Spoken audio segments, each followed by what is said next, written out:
DM for the night. These are our lovely players. Say hi, lovely players. Hi, lovely Hello, players. players. Lovely player. Tonight's session will be DM'd by me. We are going to go on a few adventures today. Adventures of the mind.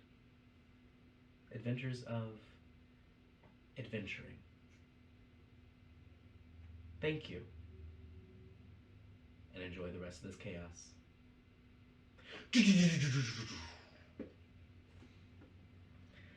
So, where we last left off, Vela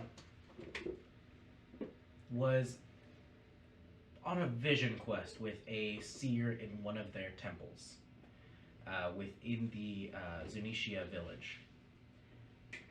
Within this seer's temple, she ended up having, or she didn't, the king had one of the seers peer into these weird dreams and curses that she might have. And in doing so, started to bring in a sort of darkness from what he can surmise from this dream. Within it, though, he started to peer into a deep, deep, sinister darkness within the curse that has now started to manifest. Eyes of creatures, or singular creature, producing and causing madness to the point of unbelievable horror, to where his body is dismembered and destroyed. All that's remaining is symbology of eyes everywhere. The sanctum itself destroyed, defaced. That night, Vela went back to her room after everybody kind of went out and started training on their own with their own aether and asking questions to different people, and talked with Silver, and he offered his assistance to sleep outside of her door, for he does not sleep, to help her in case anything is to happen with her curse. After she goes to bed is when the dream began, where she saw these pillars, 22 of them to be exact, appear in a semicircle. At the very center, a humongous fire pit, for lack of a better term, in a very, very dimly lit room with only these small braziers of flame in the room. And in order, new people started to appear.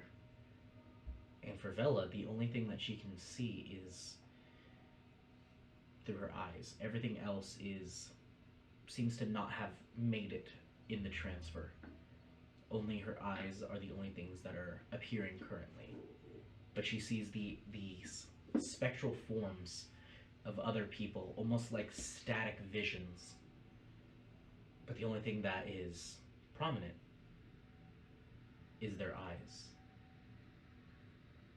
And every single one of them, she noticed two. Her mother and her father, in the pedestals next to her. And Cecil, the one who had been talking with her through her dreams previously. As you're now getting a better look at everyone, and just kind of taking everything in, wondering what your involvement of your family is with everything. You see the Dragonborn, which you're starting to see a bit more clearly is not just a regular Dragonborn, but has crystalline features. You can't tell exactly what coloration of dragonborn they are, but you do see that there are these like crystal protrusions where horns would be, and these protrusions, they almost seem to like float, as if the horn is bisected into 2 or 3 pieces, and they just kind of float next to each other, creating what looks like it could be a full horn. And you see this astral, spectral form of this dragonborn speak out and go, "Well, let us begin." And as she claps her hands, you watch the center brazier ignite in purple flame. All of the other ones in the room turn to purple flame as well. Now, it has been a little bit since we last met with our meetings. I see we have a new member, or partially, and she turns her head and looks directly at you, Vela. Only your eyes, though. Seems as though she's not fully manifested yet. I'd give it some time. Soon I'll be the one barking orders. But, Cecil, have you been plotting, conspiring against us and the group? Look, I have no reason to be here. I literally hate it here. Quite literally, this curse is a curse to me. You do realize who I was before this, correct? Yes, of course I do. You were one of the most renowned. And now, you are a fool. What are your locations, everyone? And you see Cecil go, "I'm not telling you." Do you really expect me to do this? It's not like it's gonna affect me. Dinner! Dinner! It affected dinner. And you see her go, "Fine. I command." And as she says the word command, there's this wave of force out from this spectral vision. Not even her physical form, but it's still emitting this force around everything. And you see all of the members, including your parents, wince and try to resist, but have no effect. The only one you see unaffected is you and Cecil.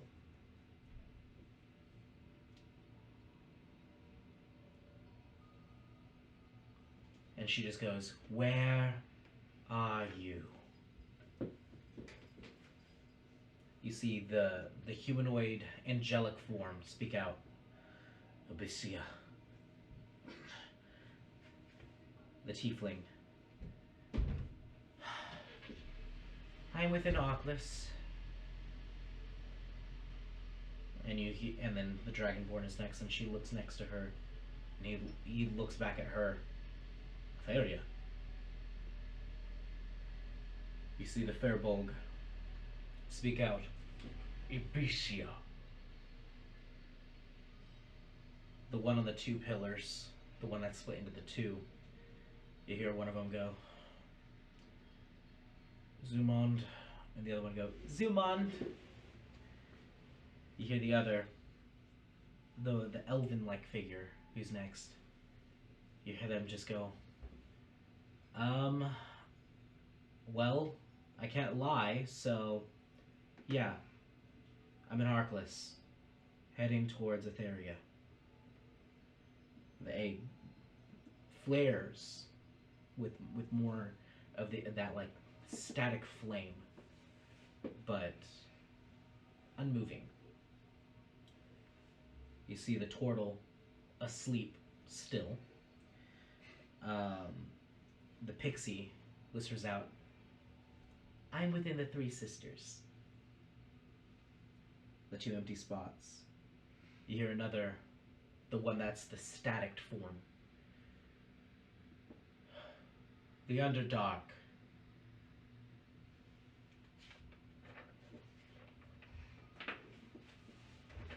You see the Tabaxi. "I am with Ozhaven." You see the large angelic form. Leviathan. You see the Warforged speak out. Averia. You were unaffected. You see your father speak up. Arclis. Your mother. Windera. The gnome. Windera. And the Luxodon.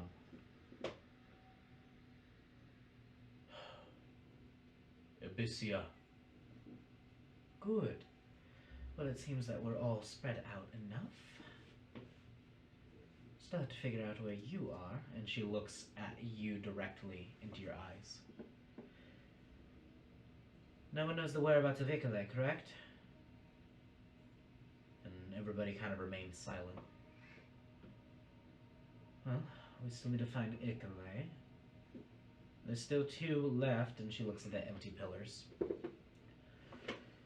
Eventually the curses will find them, and once they do, we will begin stage 2.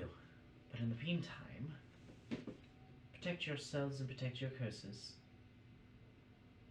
They will be needed. Is there anything anybody would like to address? And just hear Cecil pipe up again. Yeah, could we not? Because, like, I absolutely hate this. Of all of the things my curse can negate, it can't negate its own self. Which I find really troubling. And honestly quite a cop-out. So, how do I get rid of this? Because your commands won't work on me. She just scorns back and you see her just sneer. Yes, I'm aware it does not affect you, but it affects everyone else. And I do hope that you will show me at least a little bit of respect. You're not my queen. I don't live there.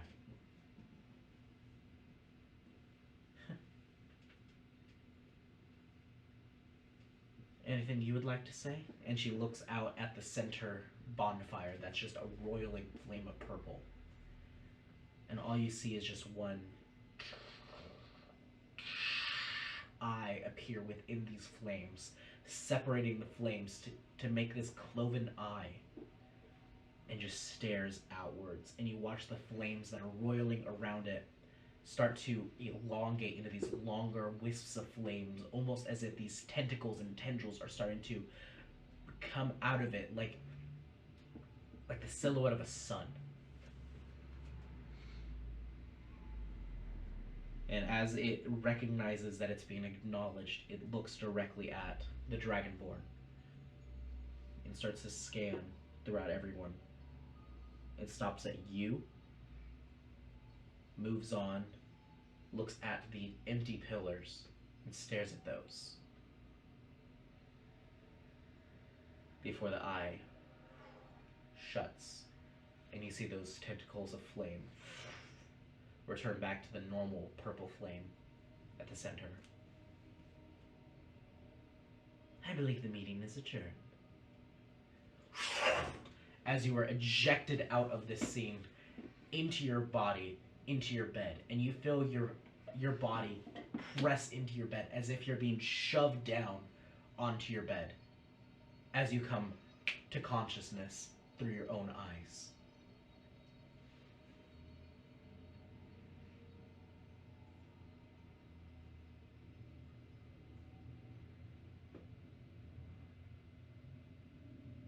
Is it morning yet? It is not.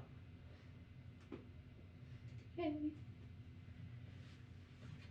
You see the lanterns outside are still slightly dimmed.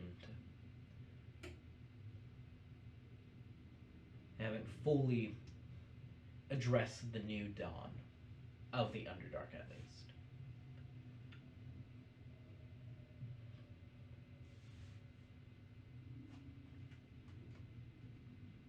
think I'll just kind of curl up in a ball, put the covers over. Okay. You hear Just kind of stay there.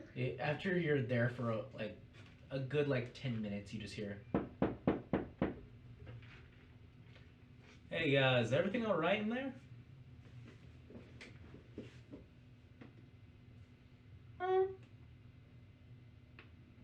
Can I come in? Okay. The door opens and through this dimly lit interior with the very very faint night light in here, you just see the little green and blue wisps of light be within Silver's head just kind of peek through the door. Hi, you all right? Yeah. Kind of opens it and just closes the door and walks over, sits, pulls out a chair and sits down next to you. Did you have another bad dream? No. Are you lying to me? No. Make a persuasion check. Or actually, this would be deception. Yeah. Go back to the shit. Da, da, da, da, da, da, da. Let's see. 15. 15. Vela. It's alright. I told you I'm here to help you if you need me, okay? Can I insight check him to see if his voice matches the static figures? Sure. Go ahead and make an insight check. I'm gonna be doing that a lot remotely since the static figure was like, I'm in the Underdark. Psionic. Oh. 18. 18. The voice that spoke out was kind of in that staticky sound as well. It's definitely a more masculine sound.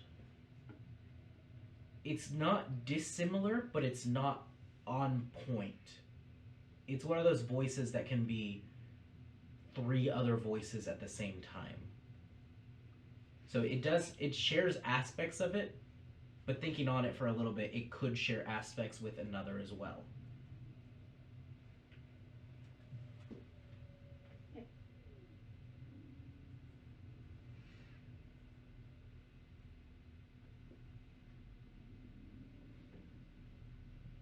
There was a meeting? Okay. I don't judge, but like a meeting like you indulge too much and you're looking for help, like that kind of meeting, or No. well, I've been at those, so they're no cakewalk for sure.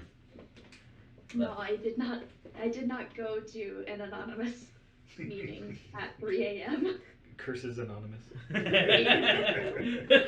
CA. Yeah, because that one I would love to join. I think some group therapy would really help.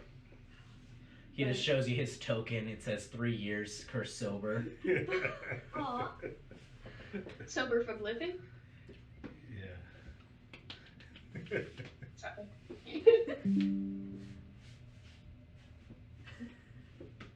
No, not like that. I think it was the 22. The 22. Mm-hmm. I mean, I'm positive it was, but So you're for sure that it was the 22, like the curses that you've been talking about, right?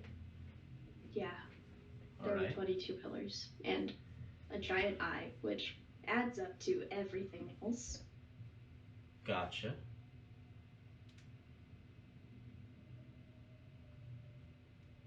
Well, okay. What do you do from here? Did they ask anything of you?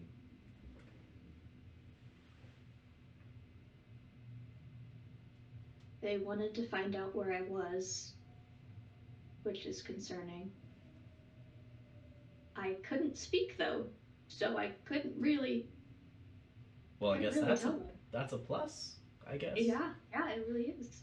really is. But yeah, there's like a stage 2, I guess, that they're working towards, which is concerning.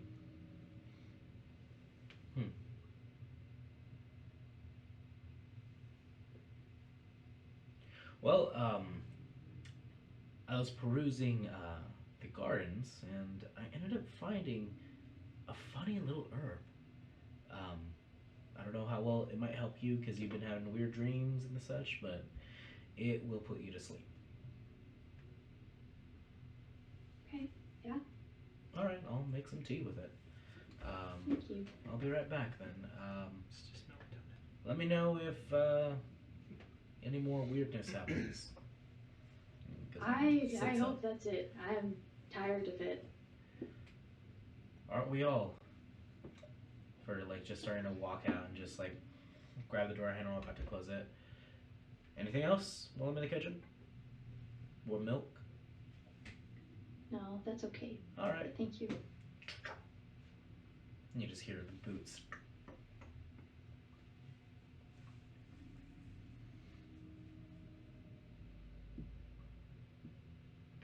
As you start fiddling with the pendant of the solar eclipse, or the lunar eclipse, you're just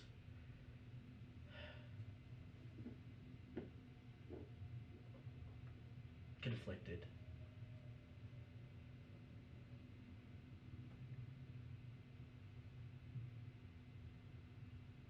Thinking about your parents' involvement, especially your father, and what that means for your relationship with Sehani, and what that relationship even means between the two of them.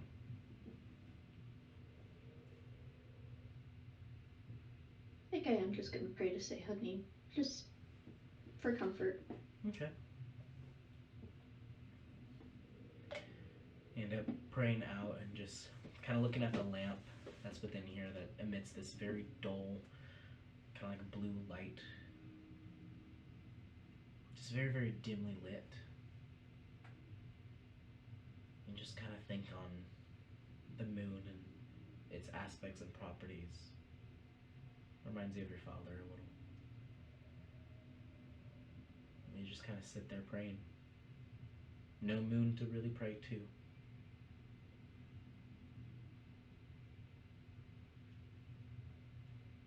A few minutes later. Yeah, I got your tea. Thank you. Door opens. Now, I must warn you. If you drink the entire pot, you might have hallucinations. If you just have one cup, you'll be perfectly fine. Okay, I don't want hallucinations. Okay, well ever. then don't drink the whole pot then. I won't. As he starts to What pour do you you a call cup. this? It's technically a type of poison. Technically. It won't kill you. In large doses, it'll paralyze you and cause you to hallucinate. But in small doses, helps you sleep really nicely. Okay. As he just pours you a small cup. Now, if you can't fall asleep after this cup, wait 30 minutes, then try again. Only one other cup. Okay. Do not exceed 2 cups. I That's don't when things get want trippy. to. Okay. Good, good. As he goes ahead and just pours in that cup and puts it on a little saucer right there on your nightstand. Thank you. And then I also brought, and he has like on this like tray with like the teapot and the teacup and saucer. You'll look and you see he's got like other little things on there too. I also have some milk and then some sugar as well to add to it if you'd like. Thank you. It's a proper tea. It's a proper cuppa.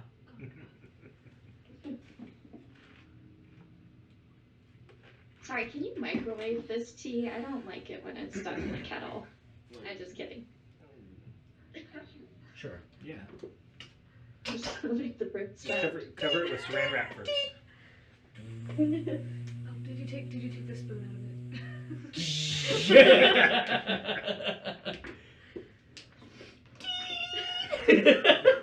you gotta open the door before that happens. You gotta stop it. Yeah, that's true. You gotta. Especially if it's late at night, you're like, oh, the parents are sleeping. Yeah. That was before your time. Yeah. So, as you Drink the tea. drink the tea, it's got a very like sweet flavor to it, kind of like a blueberry kind of flavor to it. As you're drinking it, it's like, oh, this is actually really That's pleasant. very poisonous. Like, this is most likely extremely poisonous, but very sweet and kind of enjoyable. And you end up putting the teacup down, and you're like, okay, I'm fine. Make a con save. I just want to go to sleep. I don't want to pass the con save. I want to go night night. This is just your natural ability to resist. 12. 12. You start to feel drowsy, but you're not conked out yet. I'm gonna try to sleep. It actually helps quite a bit.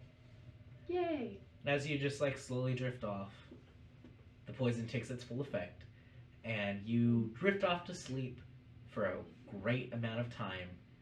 You guys all wake up. Everybody else takes a long rest, including you. You guys are up in the morning. You already had your breakfast. You're out on the training grounds, I'm assuming, training with your spirit middle and aether. Vella's still asleep. That's normal. Is it? She always sleeps in. Sleeping a little later than usual. Well, she slept for 4 days that one time. This is true. That's fair. We're always carrying her weight.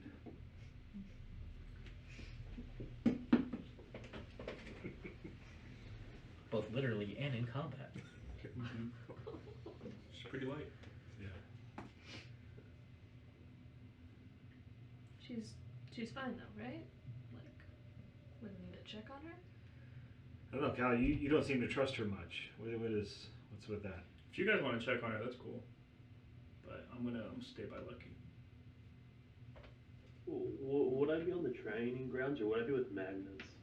It depends who you would be with. Probably Magnus. Okay. Then I'm not with Lucky.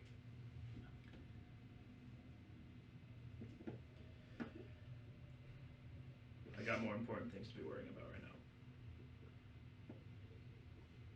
And I'm practicing. Okay. You're starting to get small little like sparks of light kind of emitting from your antlers a little bit. You're focusing so much of your attention on there that you don't realize that the others do. That as you're focusing in on this, you see like part of your fur starting to glow with like light occasionally, kind of pouring into these antlers a little bit. And you're trying both elements, but you can't seem to get both of them to activate at the same time. Can I start one and then activate the other while I'm doing it? Or okay. As soon as you try to do another one and you focus on another one, you lose focus on the first, and that one fades. And the other one starts to manifest. You're like, I got it, and you look in front of like these little mirrors out front, and you're like, I don't got it. Okay, let me keep trying. Yeah, that's my life right now. Can't seem to mix them, but you're starting to understand a little bit on how to channel it. It's taking time, but you're starting to.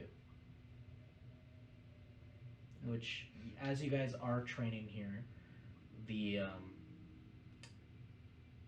guy on the grounds is now just kind of like walking by each of you, and as you guys like have certain postures and like are trying to like channel in, he's just walking past, and he's got his sword sheath, and he just goes, no, just starts like hitting like your arms or like your back. Oh.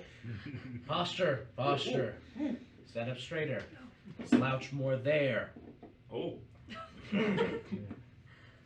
Mo.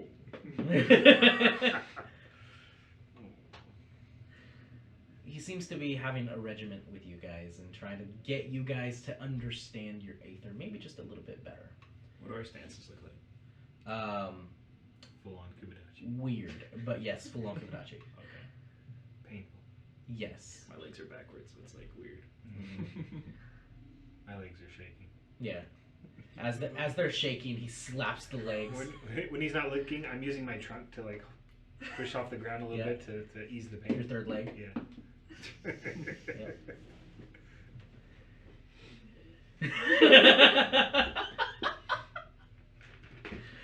So as you're doing that, occasionally you're like, okay, he's gone, and you put your trunk down to like try to support yourself, and then you just hear whoosh as it smacks into your trunk. You're like, yeah. Thank you, Eli. Yeah. You'll be my sound effects. Sweet. That was in game. That was in character. Yes, absolutely. That's what you did. I was copying it. So, Lucky, as you go down to Magnus's chambers, you don't see him. But Nothing. you do hear the forge is active.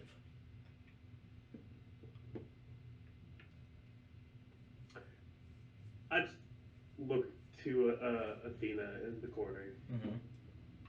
Would it be alright if I go, or should I wait, or? The eyes don't glow. That little cavernous space in the corner. You don't see anything from there. No reaction, at least.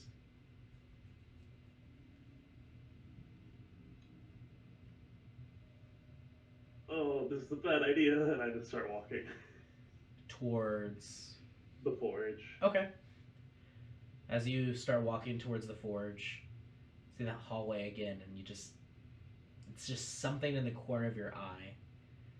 You just want to look away, but you instinctually just barely glance at it.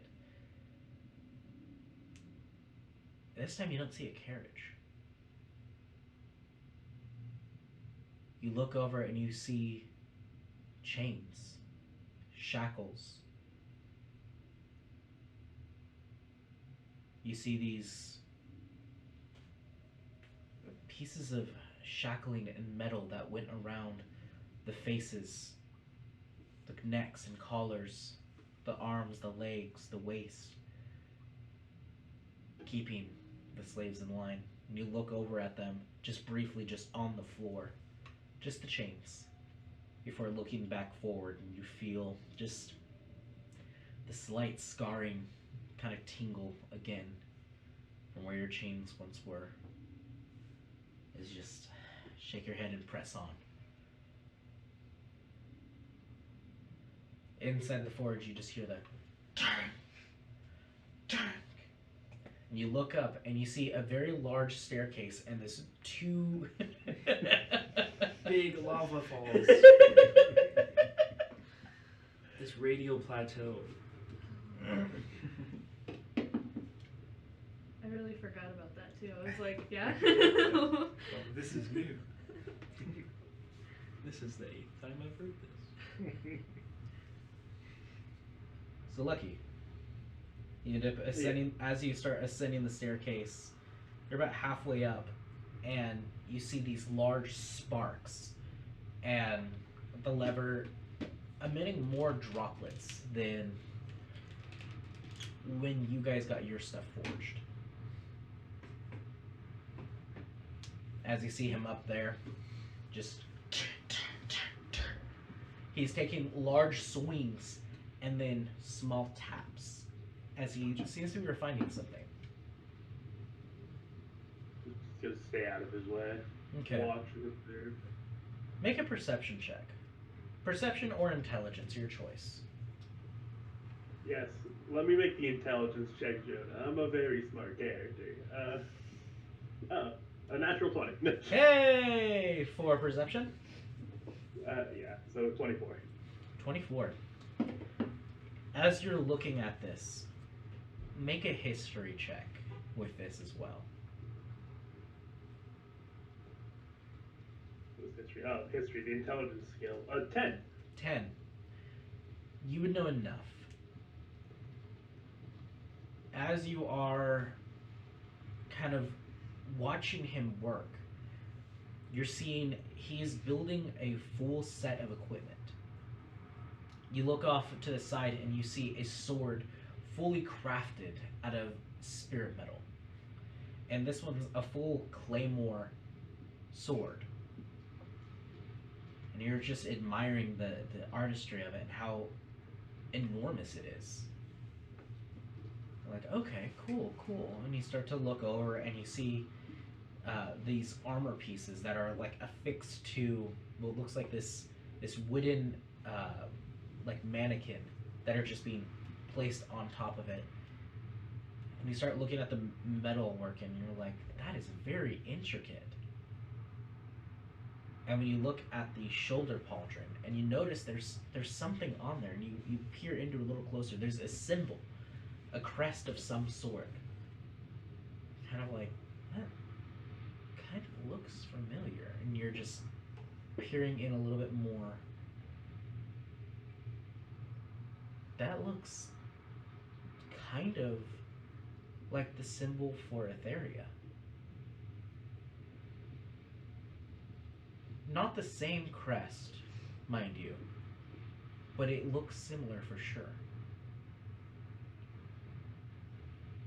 And as you look at the sword, you think to yourself, you've seen weaponry like this before, but it wasn't from Etherians. Etherians has not dual-sided blades generally. They generally only have a single-sided blade, ones that are elongated and very thin. This one is a very large sword that is double-sided. Something that's very interesting to see with those two correlating to each other. You can't quite place why exactly.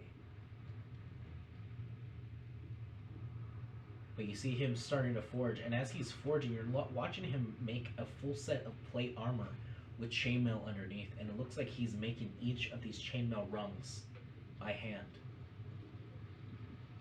And it looks like he's almost done making a chainmail shirt, and the armor itself looks like it's for a creature bigger than yourself.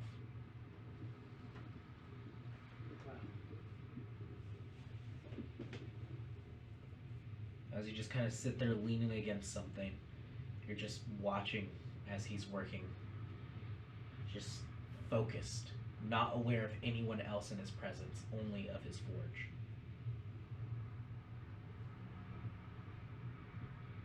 He's gonna keep forging unless you say something. I'm not about to break his concentration. And you do see every time he needs to make a new like rung or something, he lets another droplet fall. And as it hits in like the exact right spot, perfectly calibrated to his forge, you see just the flare of energy around these runes that are all within this forge. He's incredibly focused. But with that natural 20 you saw in perception, as you're watching him work, you see those two crescent moons are up on his back. And normally you were working with the forge and working with it.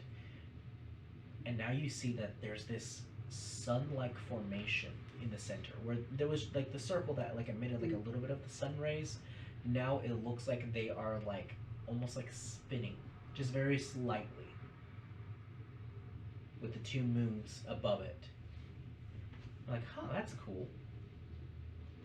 And then you see next to it,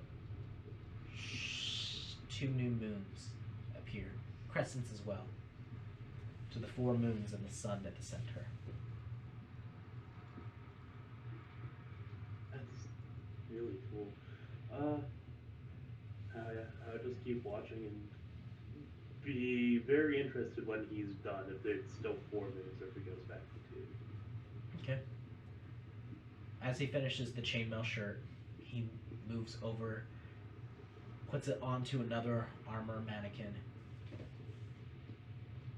and he starts in on the sword again. And you watch him start to carve runes by hand into this. And as he is, every single time he's... Do you speak Dwarvish, by the way? No. Okay. He's speaking in Dwarven tongue, and every time he finishes a phrase and finishes a rune, you watch one of the runes slightly glow with this like red coloration, like red molten lava, before fading once again. He works on the next rune, exact same thing, until the entire sword along its blade, the flat side of the blade, is just covered in runes along the edge. And every one of them has ignited with each one. And the tools he's using, these ones look like they have affixing like gemstones to them. These ones look like tools that are made for a very specific purpose, not just for spirit metal crafting, but for something more, potentially enchantment, working with magic. As he's continuing to forge, he finishes the sword. You see him go ahead and sheath it within the scabbard, and as he affixes it to the side of the armor.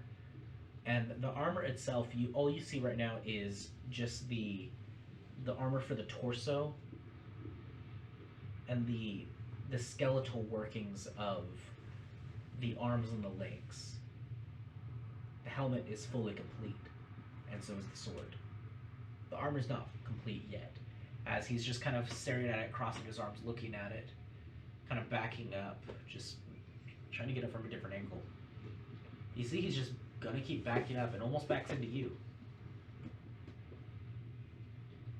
He just backs into you. As soon as he backs into you, you watch his arms uncross as he steps on his foot, pivots, and as he pivots, you watch his fist glow as he strikes upwards towards you. Go ahead and make a dex save.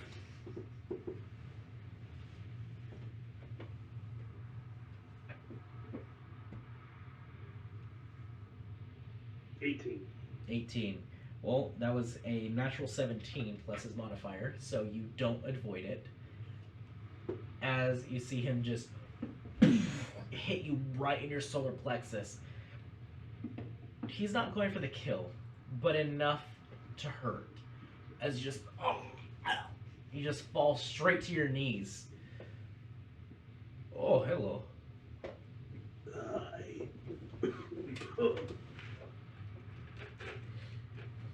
As he just kind of, now he stands over you, and he kind of taps your back. Let it out, it's okay. My apologies, I did not know who was here. You should have announced yourself. You were just so focused, I didn't want to break your concentration. Well, I appreciate that. If you broke my concentration, you'd end up much worse than this. So, that's probably for a good thing. As he kind of taps your back a bit more,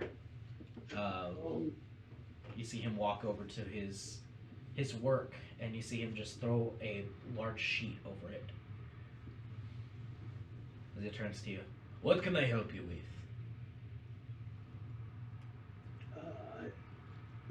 I was just coming by to see when would be the best time to train, but... Well, it seems like I can do that right now. I hear you only have limited time here, correct? Yeah. Good. We start right now. Get on. Second. As you see him walk over to the center of the forge where the anvil is, you see him go ahead and create that light around his fists again as he just goes hammer fists right onto the center of the anvil, and you watch the runes on the ground pulse outwards. And as he does, you watch all of these other runes starting to appear on everything in here. Everything that has some sort of significance of metal shifts to be on the outer walls of this ring, until all that's left is just the center of the forge, and that raised platform that it has falls to be flat and leveled, and you watch the anvil itself fall into the floor and a sheet cover it. Good. Now everything is clear. He goes ahead and cracks his knuckles. It's been a while since I trained anyone. So do mind me if I accidentally hurt you. I'll be fine. It's like he pushes himself up finally. Good. Now we will begin. First, your rage is a problem. You rage just to rage because you have no way to fight, no purpose in your fighting other than just destroy, which is good. But if it has no flow, if it has no way to present itself in a positive way, it will be your ultimate undoing. Your rage is good. The magics that flow through you is good. But the way you use it, not good. First, go ahead and punch me. I want to feel your fury. Everything you have. Come at me. Okay. Okay, yeah. Lucky would. Well, mechanically, he'd rage. Okay. But he would go back to the cart, back to that night where she died, and just let that just well up and build up inside of him. Okay. And then just. As you begin to think on that and just start breathing very slowly and then heavier and heavier to where you're almost seething through your teeth with each breath. The fangs of the bear. You see the antlers that are on you, they start to just kind of bud and grow just a little bit. And that pain of them growing fills you with a bit more rage. As you start beginning to rage, your tongue kind of like lashes out just a little bit. You feel the formation on your back start to just, it hurts still.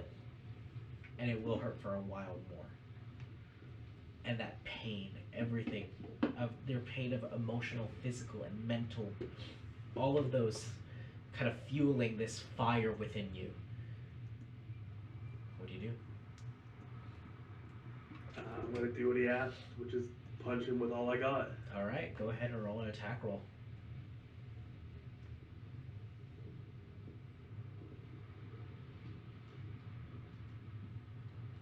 22 to hit. That will hit him.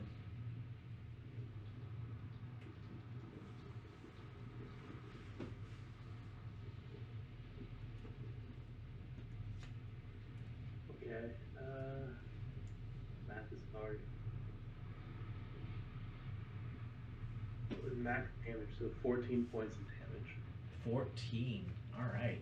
You end up dealing a significant amount of damage to him. Where do you hit him?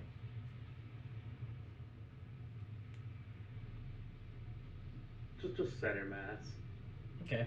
You end up hitting him center mass, and you punch, and it seems as though he's like prepared for this. And you do see like every time he's active in something, he no longer has the Howry on.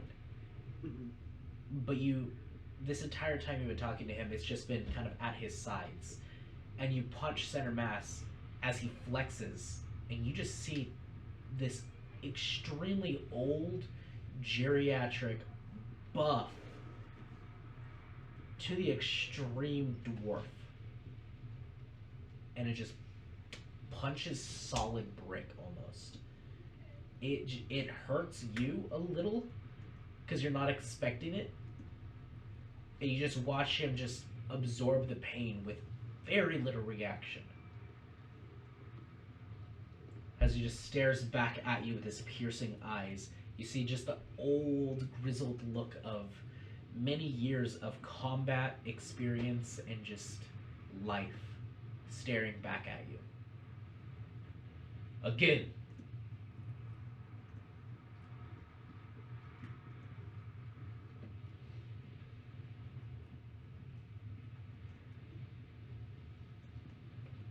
One to hit. That will hit.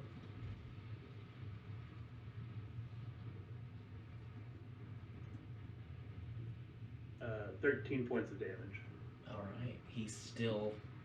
This one, you see him, like, just barely have a little more of a reaction to, but he is committed to just assessing how you fight. Again.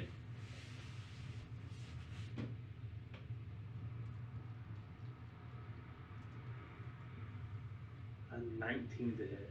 That one, you end up punching forward, and as you punch, you're just desperate to get something, and you punch his shoulder, but your fist skips off of the corner of it, not dealing any damage. You see him just look at his shoulder and look back at you. Pathetic. Again.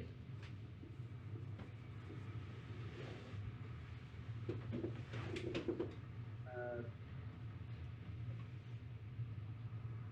25 to hit. That one, you end up hitting him like in the jaw. His face kind of turns with the punch. You just see him look up. As your fist is still connected to his jaw, his eyes look up directly at you again. Unfazed. But still looking back at you with determination. That is enough. As you pull your fist back from his jaw, you see him just kind of like... Well then, it seems as though you have strength to you, but no way to flow with it. It's just raw muscle. Muscle is good, but if it has no use, there is no purpose. Let me teach you my ways. You see him go ahead, and as he's walking, you watch that there's glow around his feet, and he's stepping onto the floor, and you see the runes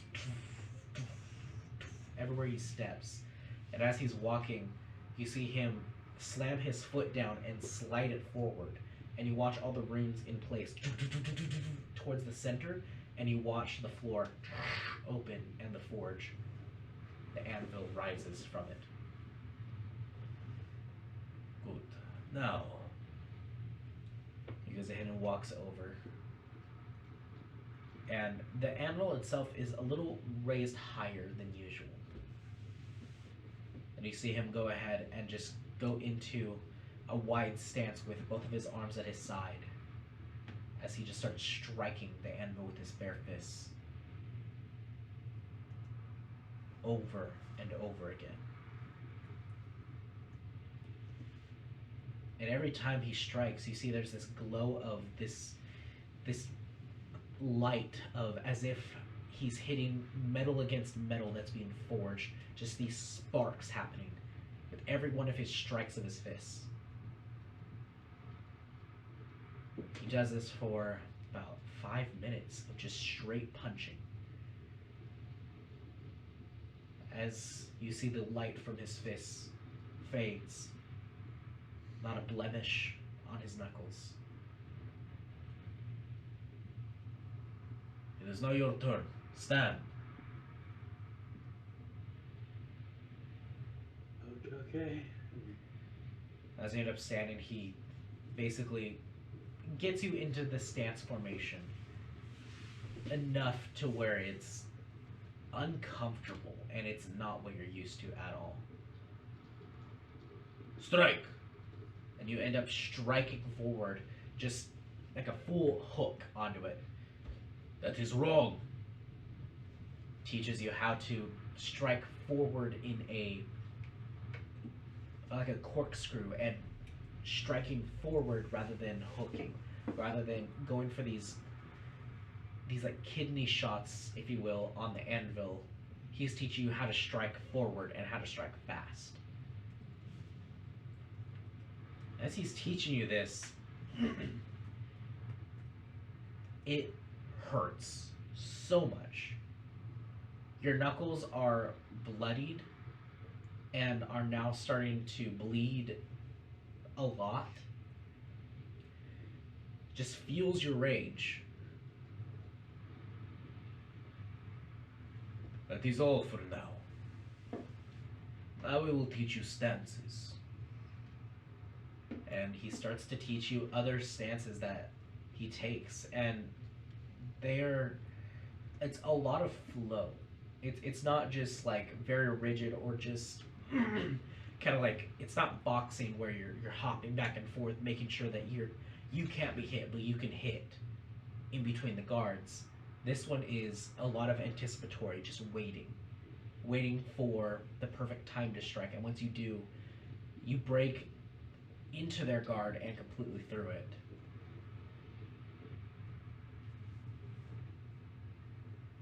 But it's hard for you to be this disciplined.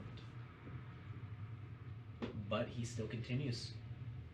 And you are training at this for the entirety of the day. Unrelentingly. He is not letting you rest. Your rage is all depleted at this point, and you're just fighting just on sheer will. You feel like you're not really getting much. All that you're really getting is really just stances on how to punch. But you don't feel any flow of energy or power that he talks about. But he still tries, he still keeps telling you these different doctrines and dogma of how he was trained. And in between breaks, he's giving you history lessons on everything. But he just continues. Lucky is definitely like an information overload. Oh, absolutely. If you tell Lucky a sentence, it's information overload. It's true. Tell him to go read a book, he holds it upside down and pretends like he knows what he's doing, you know? Yeah. You can never judge a cover by its book. Yes. So, what is everybody else doing while he's training all day? I think I was practicing the spirit metal for a while, but I definitely go check on Bella at some point. Okay. Because I'm like, oh, I have not seen her all day. Okay. You end up going inside, finding the door that Bella's at, and you just see Silver is just in a chair, just reading a book in front of the door. Use your approach. Hi. Hey. Is she okay? Oh yeah, she drank poison to go to sleep.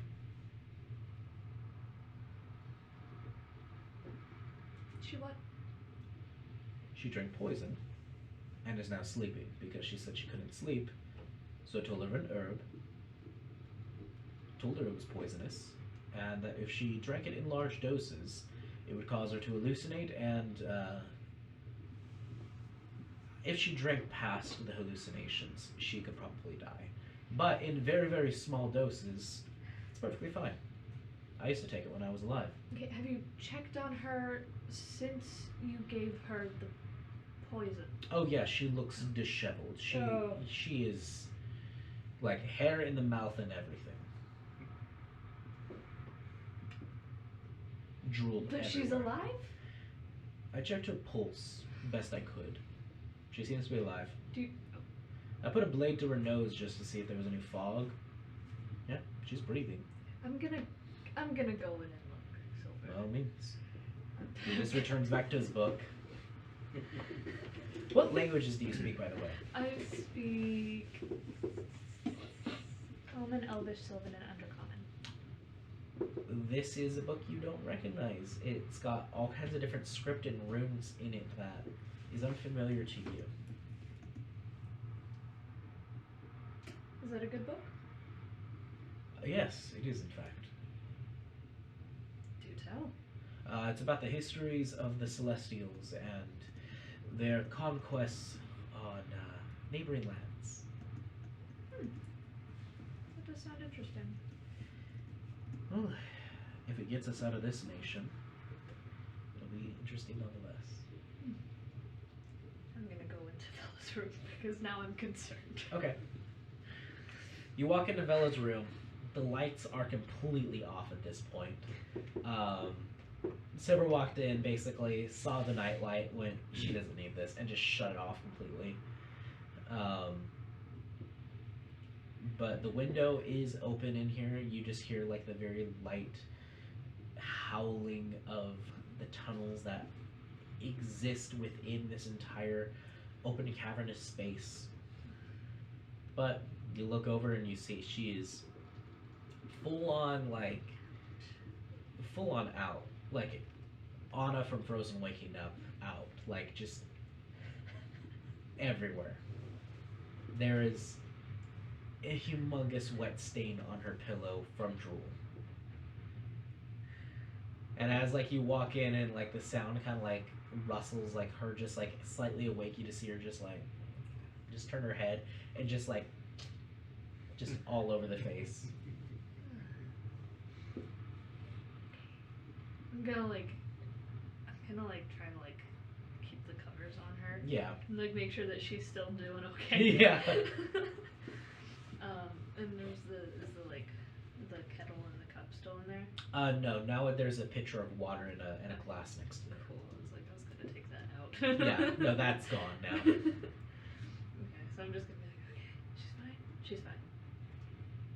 Okay, like, I'm gonna leave again because I'm like, Okay. I'll just. You see she still has all of the adornings and ornaments still upon her of the spirit metal. I don't want to take this off of her. So I'm just gonna make sure that she is in fact alive. She's alive and well and out. And out, and then I'm just gonna leave. Out with capital O. All caps. All caps. All caps. Yeah. Out. That's all caps with the team. Out. Out.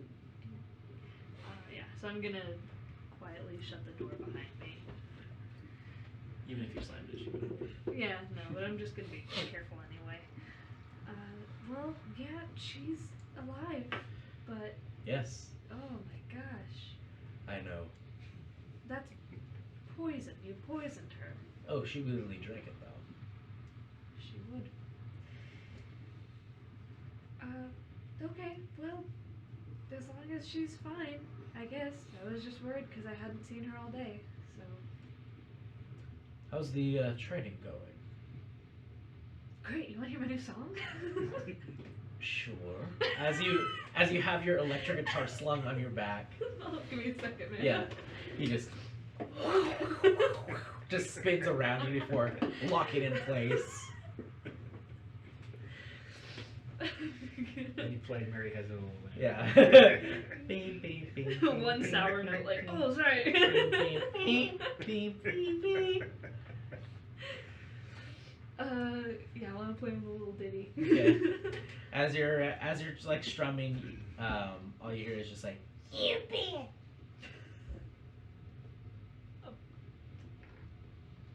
He like starts to like try to like sing with it, and he goes, "Oh, my bad." Oh, no, keep going. No, for copyright reasons, no.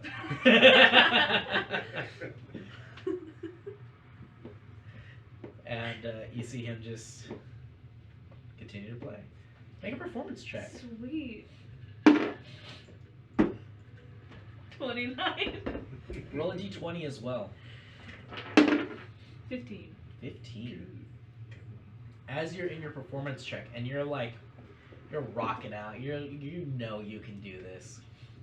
Mary Had a Little Lamb never sounded better. Mary's Lamb is so Yep. hot. So Yep. good. Or would this be a Laura Had a Little Lamb? But yeah, you're strumming and you're like, yeah, I got this. Not realizing every time you are plucking, you see, or he would see, just these arcs of energy starting to emit out from your fingers onto these chords, and it's creating this energy effect onto each one of these strummings.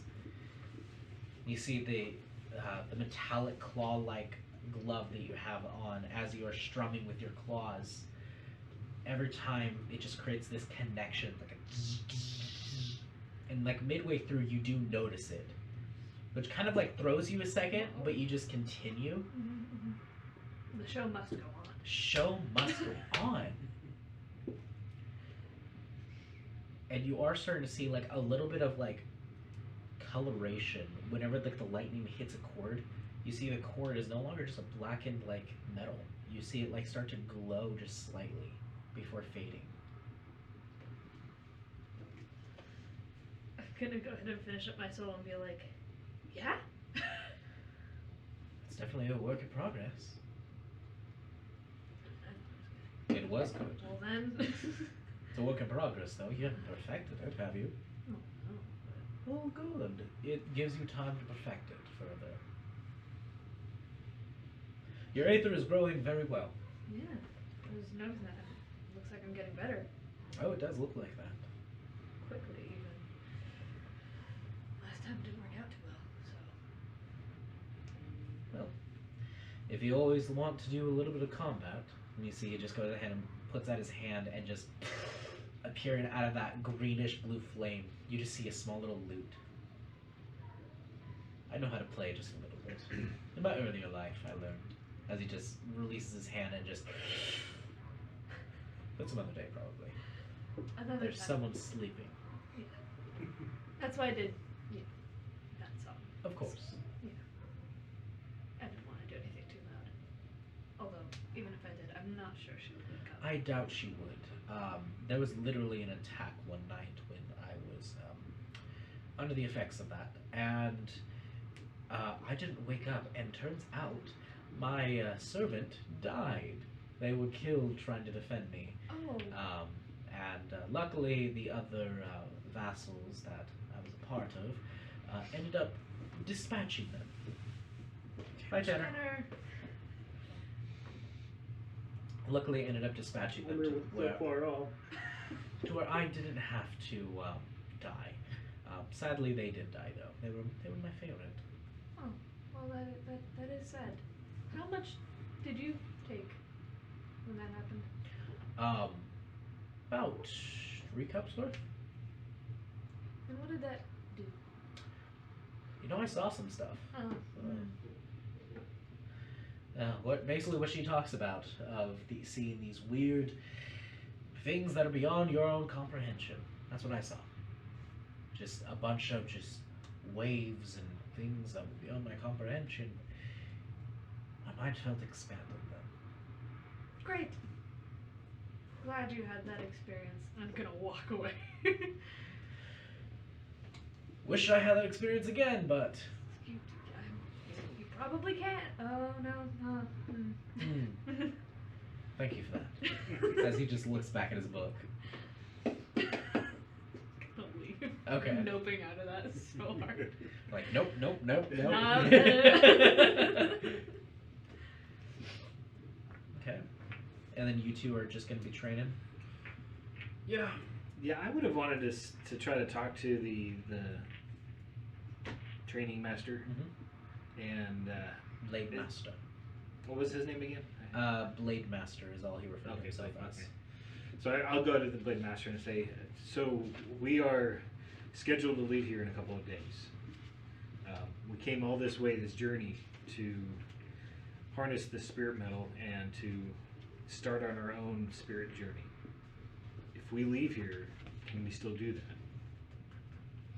Do what? Your spirit journey? Yes. Do we have to do that down here? No. You start your journey traversing down here. But in order to go on your full ancestral journey to be able to cleanse your metal, that's something that I can't tell you about. But it's not here. Your destination, one of your destinations is here. Your first, which you already reached. There are more out there. I see. So how will we know when we're on the journey? Well, that's for the king to decide. I went on my journey about a good 30 years ago at this point. It was long and arduous, and I lost my best friend on the way. I'm sorry. I'm sure he was great nutrients to the plants around him. Make a... Dexterity save. No, just make a charisma check. Okay. Oh no. You're great at I'm this. so charismatic. It will be. Let's scroll. The -1. Yeah, it's 13. Get back in line. Smacks your leg. I get back in the stance. Yeah. He just is like, and everybody else is like on break right now at this point. Everybody's having like a water break, and you were like on your way to go get some water, but stopped to talk to him before now he's telling you to get back in stance. It's rough. Yeah. Seems like he struck a chord in him by saying that a little. To me, I'm like, that was the greatest compliment. That was the greatest respects I could have given. Well, Weird. I kind of flip him off with my trunk. Yeah. He doesn't notice. Yeah. You go like this with your tusk. Just. Yeah. Fred probably tasted terrible with those plates.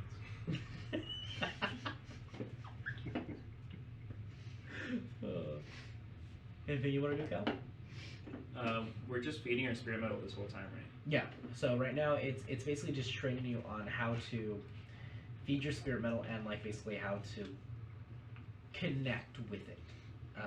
Okay, and we're not supposed to do that too much. No, just enough, and that's why he's here monitoring you guys, Okay. kind of teaching you what is safe, acceptable levels of it, to where you don't overfeed it. I'd like to try something if I can. Okay. So I would like to take off one of my mushrooms and set it down Okay. on the ground. And then I'm going to try to harness energy from that to feed the spirit metal. That would be my intent. I'd be concentrating on that. Okay. Okay, I like this idea. Okay then, go ahead and roll me a d20 and add 2 to this. 13. 13. You have a very strong connection already with your spores, especially the bioluminescent. And you're focusing in on this, and you watch it kind of like glow and create this bioluminescence to it. And as you're focusing on that, the mushroom glows, and you just watch the tips of your tusks also glow with the runes as they slowly start to glow and pass up onto the tusks. Just lightly. Not bright like to where if you like fully channel it, but just enough to notice it change. Now, does it do anything to the mushroom other than make it glow? Or? You watch the mushroom and you're like focusing on it. You see the mushroom itself just like slowly start to shrivel. Before, after maybe about 30 seconds of this, you watch it just shrivel to the point where it no longer glows and you lose the glow on your tusks. Interesting. It's a great circle. So I try to take energy from Cal. Your goring attack is just like a mosquito. Right. Alright. I'd say that's 1 day down. I'm still doing the trial and error in the night. Yes. Yeah. Okay. What are you doing for trial and error? He's still been thinking about his confrontation that he had when he got his spirit metal with Calamitous. Okay. And when he was shunted out of him by Amanda. And he's imagining that as his darkness. So he just wants to remember back when he was stuck and just the atmosphere of where he was. And he's going to try to see it in his palm. See it in his palm? Yeah. Bring the way the darkness was there.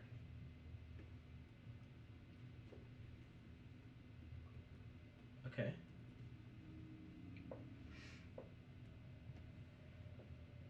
As you are imagining this again and you're just focusing in, you feel that strength kind of flow into you once again of calamity. You're just focusing on this power that starts to grow within your palms of your hands. You're just focusing and holding it between your palms, just staring at it. You sense this shadow just start to like a very, very light essence. Nothing solid or completely corporeal. There is something of darkness within the palms of your hands, which is difficult for you to do without your spirit metal. Your spirit metal is able to channel it a lot greater than you can currently.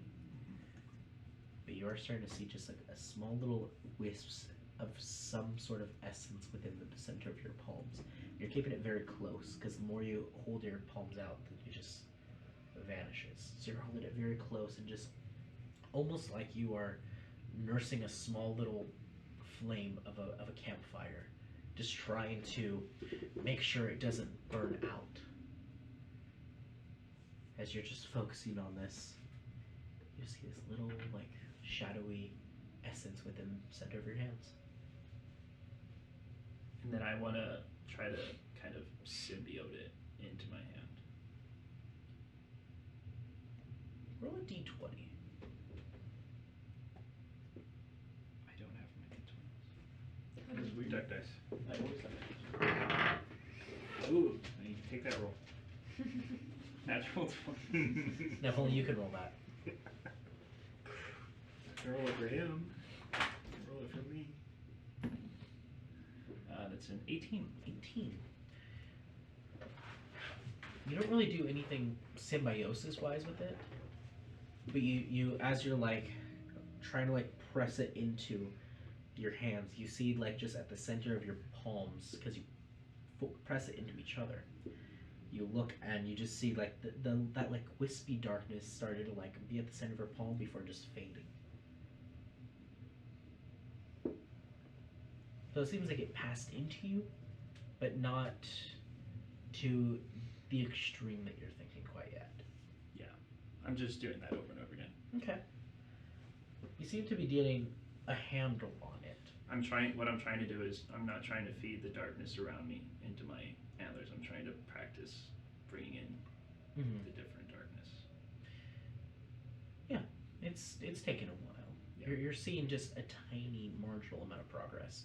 I mean, just the other day you weren't even able to produce anything. So this is progress. Vela, as you end up kind of like fluttering your eyes awake, you are groggy.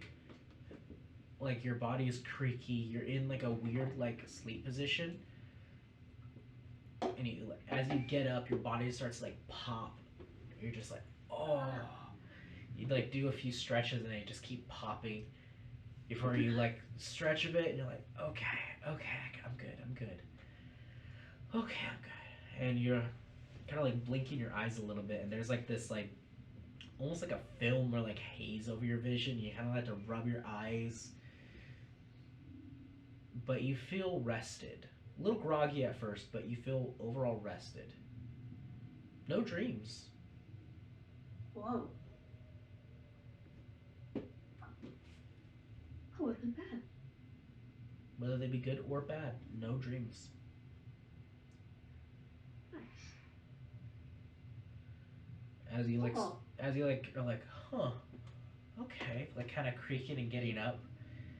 I've never had a good dream before, so no dreams is good. Right? You go ahead and stand, and your legs give out, and you just fall, and you just hit the ground hard. Oh no. The Just door. like face down. The door. Yeah, I forgot to tell you that's one of the side effects. Thanks for the heads up. Yeah, my bad. He goes ahead and walks in. He walks in, takes a very large step over your body, and goes over to the lantern and just turns it up a little bit. Switches the coloration to like a kind of like an orange light.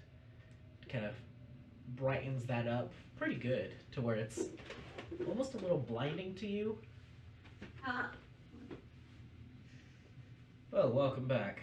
It is the middle of the day, late in the day. What? Oh yeah, you slept good. Oh, I didn't want that.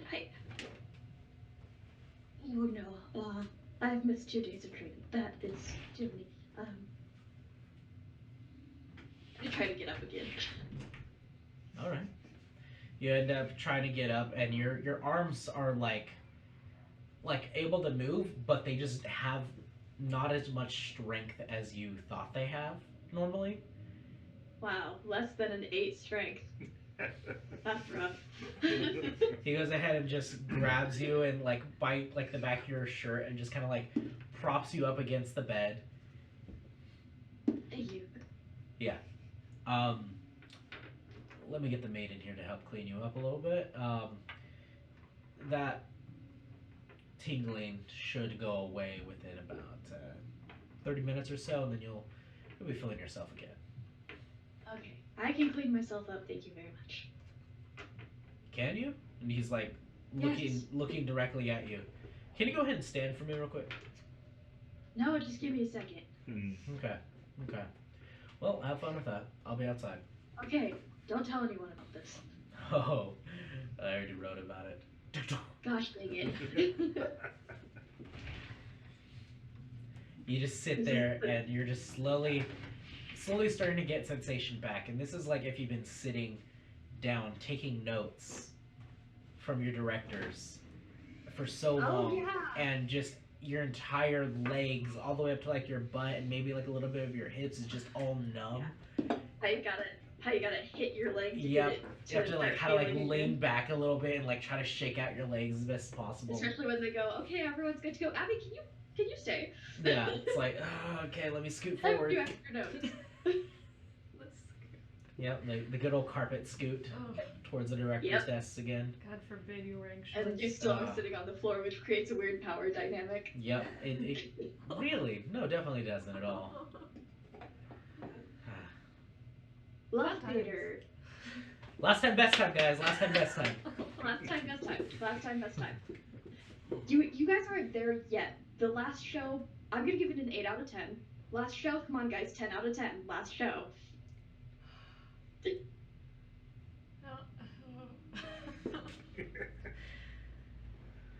Hello, Henry. Well, hello, Henry.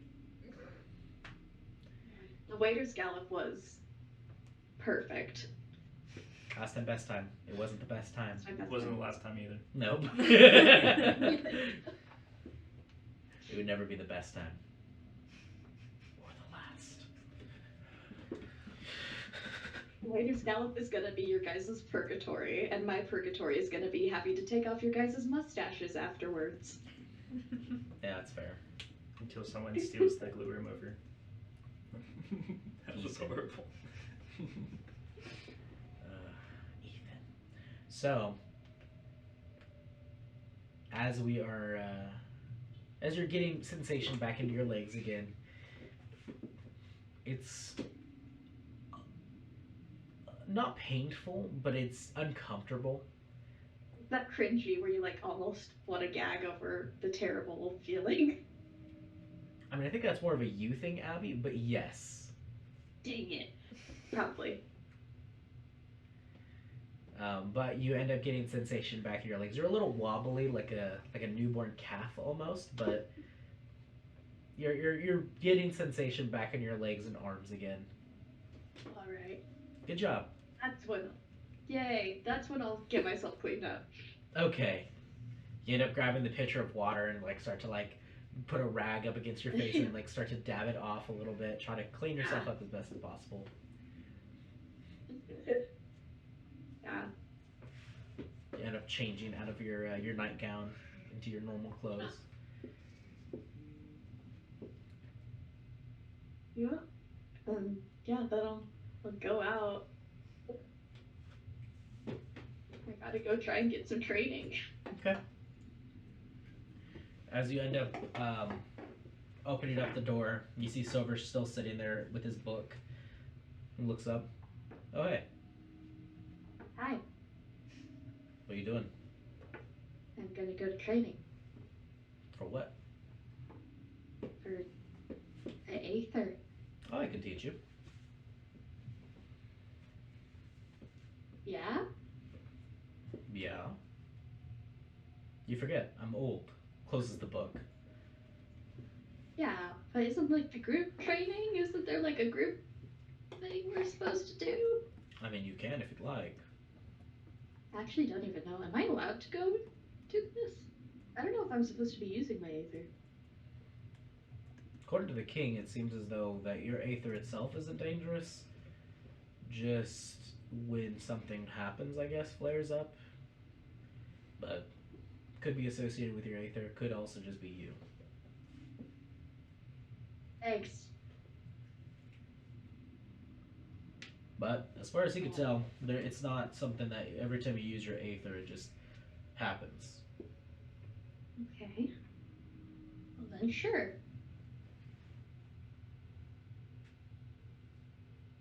Sure. Let's try this. I don't know. I've never. The only time I've used my Aether was to summon a ball of light, and then Amanda pushed me. Yeah, that seems like Amanda. Yeah. Well, alright. Let's, do you want to train with them or me? I'll train with you, I guess. I don't know if Alright. they're all aware of everything. Alright, head to the roof. Okay. So he ends up kind of like walking you to like this rooftop area. And not far off is the roost of the Night Reaper. Oh, yeah. You see the giant nest of it just like resting in there, and you guys end up walking like to that pathway, and there's a staircase that leads up to the roof area. So you're walking on the pathway, and you just see the head just pop up and just. It goes, now, behave yourself. And he just keeps walking up. The head. You see the glowing eyes in the night just staring back at you before the head just crests down into the nest again. That thing's gonna kill me one day. It's killed many. Anyway, let's continue. It almost ate me.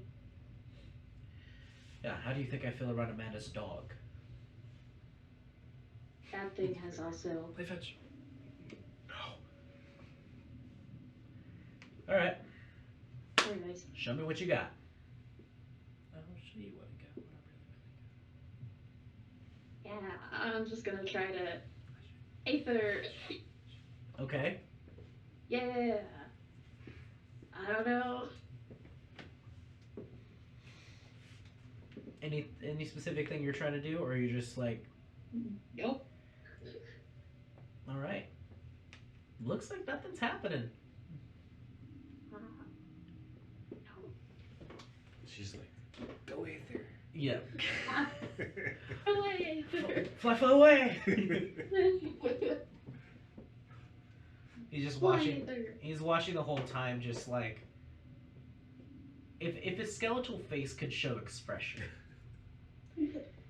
you would see confusion and just humor from the situation. I can summon my side blades fine. Well, let's check those out. And he walks over to them and just like starts looking at them. If I touch them, will they hurt me? Yes. Oh, great. Lovely. And he just starts to look at them and analyze them. That was cocked. Okay. You know, I sense a small amount of Aether coming from them, emitting off them. I don't know if that's because they might be Aether, or you're now just starting to have Aether around you and now they're starting to pull it in. Not quite sure. I don't know. I didn't have them before. Huh. He starts to look at them a bit more. Well then. I don't know. And he looks at the tattoo, and you're now looking at the tattoo because now your side blades are out. And he looks at it, and you look at it too, and you just see it's kind of grown just it's tiny amount and is just a little bit more reflective now. New ink. Not my choice.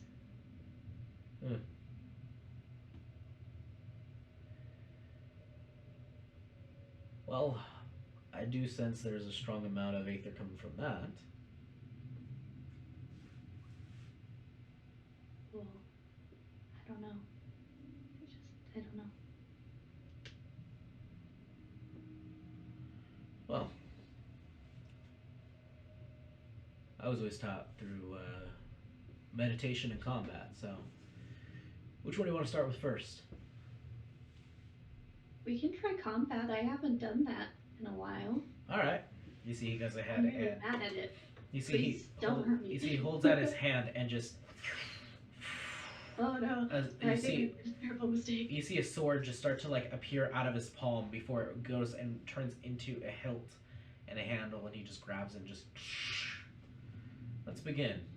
As he just pulls it back and readies himself to you. One-on-one combat is not my specialty. Time to learn. Huh? Roll for initiative. Gushing. Okay. Wow, I will get no sneak attack on any of this. 21 for initiative. Yeah, natural 1 for initiative. He's just holding his stance ready for you. You see he's holding this like this scimitar that has like this this curve to it, and he's just like holding the underside of it with his other hand. Just ready. Okay. Is there anything on the roof, or is it just like a flat top roof? It's basically a flat top roof. Gosh. Okay, so I can't hide anywhere. I mean, there are like chimneys kind of like protruding out from it, like a plenty amount of them, and then off to the sides you do see that there are like towers that lead to like other spaces, but Okay. on the roof area surface, all that's here is like the chimneys. Okay, can I hide behind them? Sure. You have your side blades out, and you're getting your stance. Yeah, I'm like, and then I just run away. Okay, you end up running, and as you run, he's like in his position, and you start running, he just goes, just like looks out like, what? Yeah, I'm gonna do like a little zigzaggy pattern to Okay. confuse him. Make a To stealth hide check. behind a chimney. Yeah. Aw. Oh, I can do. Okay, there we go. 22. 22. Dang it. You end up vanishing. Okay. Now I'm just gonna peek out and throw a side Okay. blade at it. Okay, go ahead and roll an attack. Okay.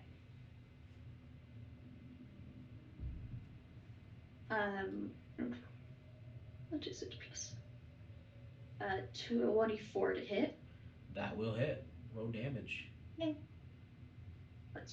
I'm gonna roll damage. This is a sneak attack too, right? What? And this is also sneak attack. Yeah. Okay, so that's 10 plus. Yeah.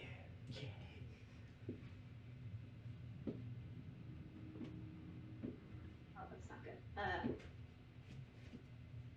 Actually, that is good. 18 psychic damage. Ooh, nice. Too bad he has no brain.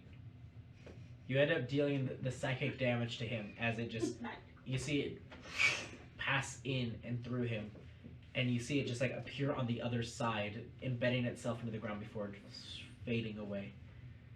You see him just, I don't like that feeling. Ooh, I don't like that feeling. That didn't feel great. Okay. I'm just like on top of the chimney. Yeah. He's gonna make a perception check and try to find you. What was your stealth roll again? Well, attacking him breaks stealth. That's true, so he would see you. Alright. Yeah. As he looks up at you. Alright. He starts to run towards you. He's gonna go ahead and cast a jump.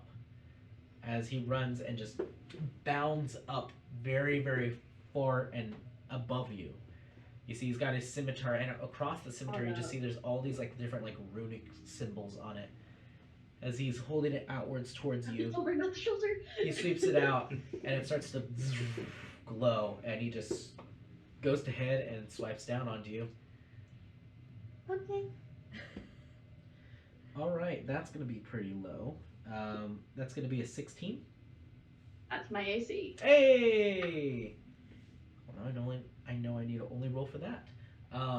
So he goes ahead and strikes into you across like your like center mass, and it does not feel good. No. Just strikes in. It's not as deep as you were expecting it would be. Seems very surface level. Yeah, he's not trying to kill me, which I appreciate. Yeah, he's not trying to kill you, but he's definitely taking the fight seriously. Yeah. Goes ahead and strikes down and kind of like strikes into your armor just a little bit, but enough to like cut into you. Okay. As I will as he swings the blade $10 around. to have Okay. Dommage. Let's go ahead and roll that Dumaget. Dommage. I have to arrow that as well. It's probably a good thing because these damages do a lot. You end up Ew. taking, what is that?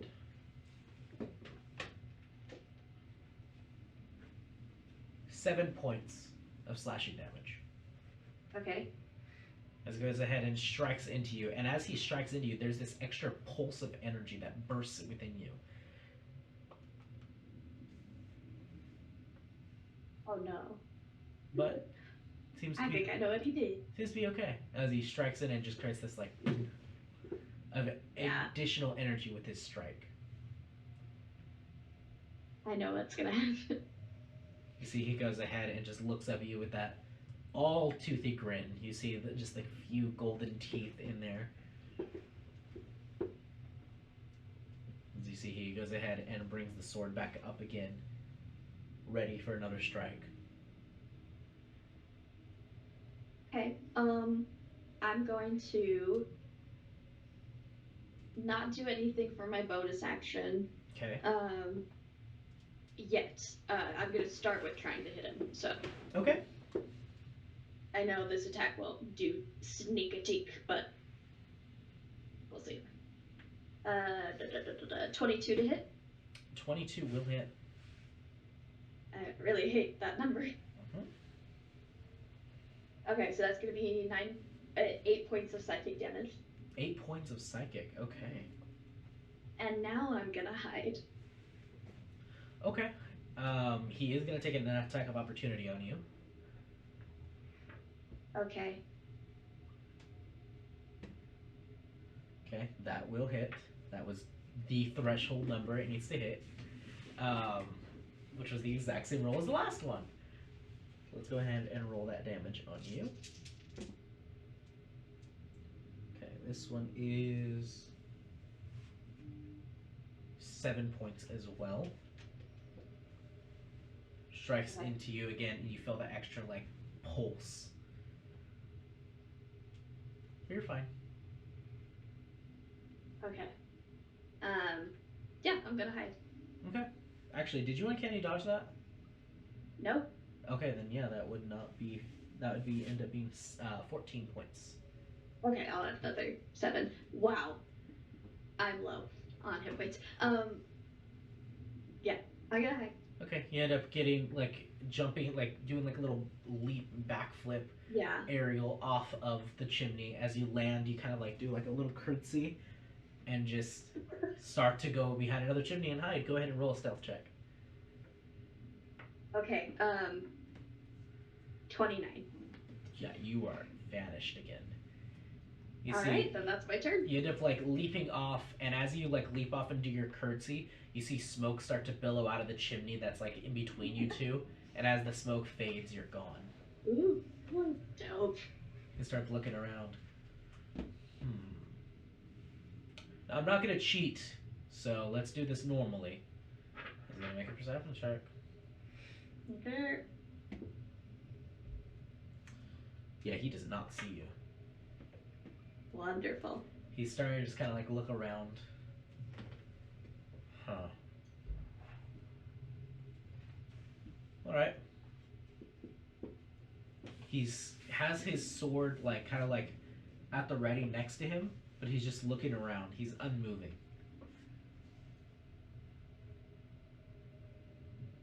Good. What do you do? Never my turn? Yeah. Okay. I'm gonna hit him. Okay. You just throw your dagger again. Yeah.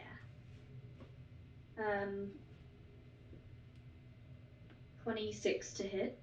26. That will hit. Yeah. Oh, okay. So that's gonna be 22 points of psychic damage. Nice. Okay. Giving some sizable hits to him. Okay. And then I'm gonna hide again. Okay. You end up throwing the dagger, strike him. He looks directly at you. Go ahead and roll a stealth check. Hit and run tactics. Yes. The glass cannon. I don't want to get hit. Okay, I dropped that. Okay. Okay. 32. Okay, if you even rolls perception, he's not even gonna be able to hit that, even with a natural 20. So you're gone and vanished. Alright. You're vanished, and he's starting to look for you, and he's gonna use his normal perception. Doesn't see you. It's your turn again. This time he's Alright. moved off of the chimney though, and is now like starting to walk around the rooftop looking for you. That's fine. These are all ranged, and they have a range of 60 feet. You're good. Okay. 22 to hit? Again? Yeah, 22. That's good. Gosh.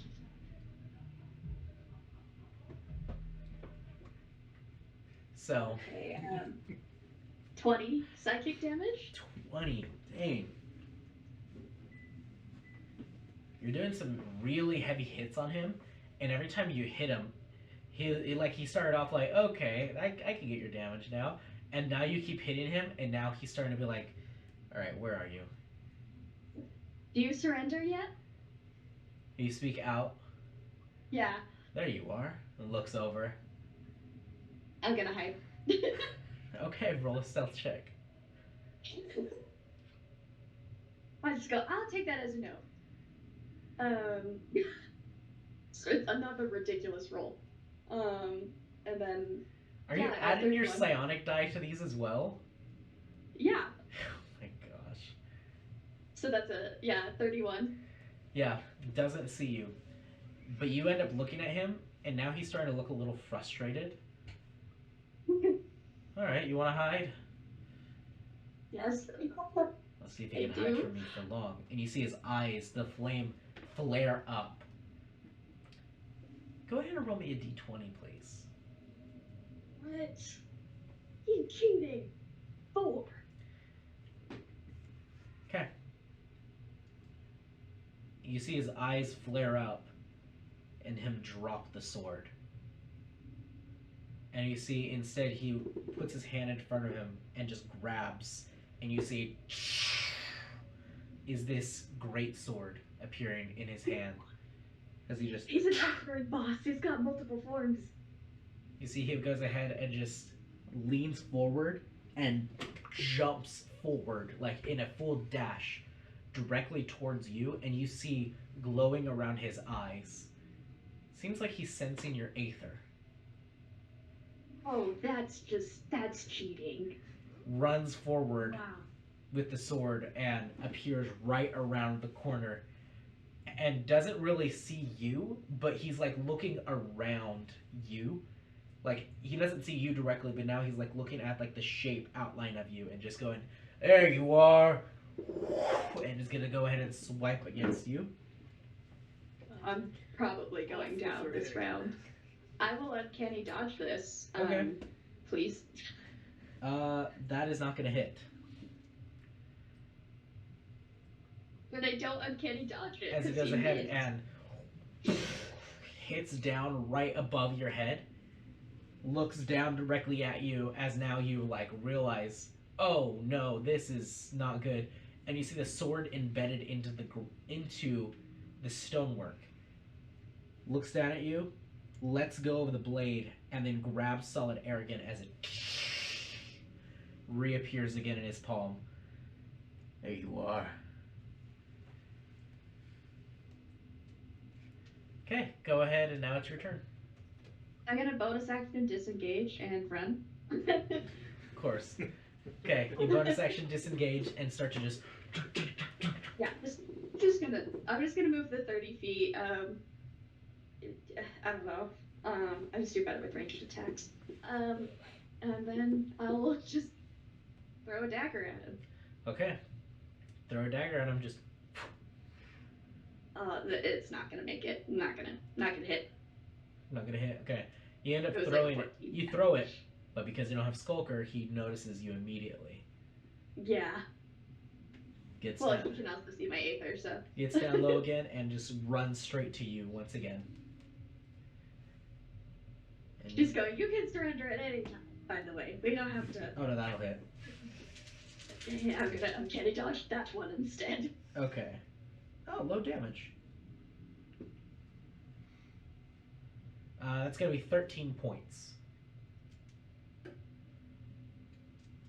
Oh wait, that's right. You uncanny dodged it. My bad. So 6 Yeah. points. Okay. You still up? Yeah, I'm still up. Okay. He goes ahead and strikes into you. There we go. Go ahead and make me a con save.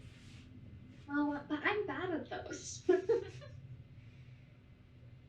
It was almost a 17, but instead it's a 6. Okay. You take an additional 3 points of damage. Alrighty. There we go.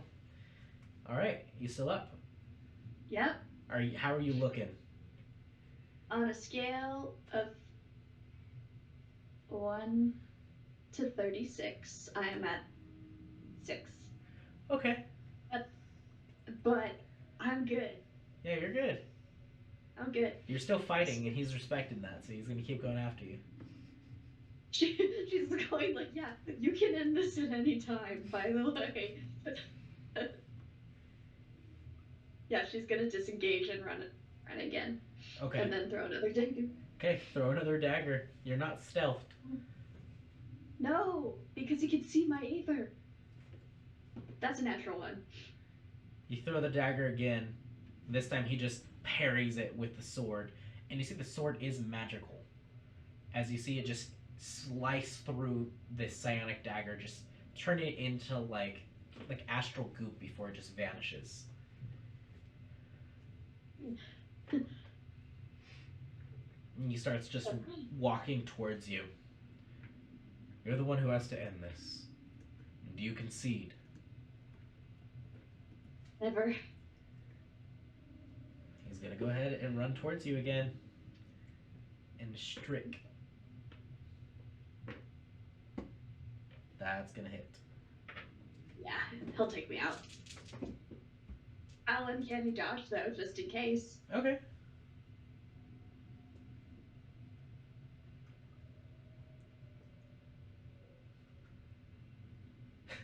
Exactly 6 points with uncanny dodge. 8. Alright, yeah. Alright, strikes into you and just doesn't even hit you with the blade, just hits you with like the flat side of the blade and just bong, hits you on the side of the head and you just Yeah, she's down. yeah. Just walks over and you wake up to him just holding your head and just shoving a potion down your throat. Just lets go of your head and your head hits the ground and you're just like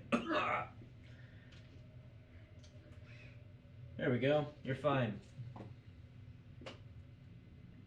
You end up healing 9 points. Good. Well, you didn't really do much with Aether, but you did stuff with your psionic blades. Oh, was I supposed to? Yeah. No.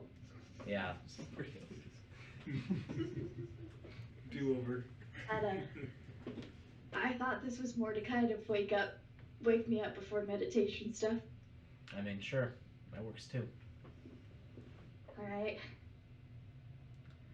You did some... My bad. You're fine. You did some sizable damage to me, which is good.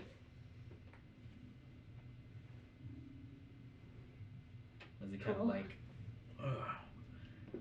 You see he just drops the blade and just vanishes again. Oh, Alright. Well, it's probably a good time to do it.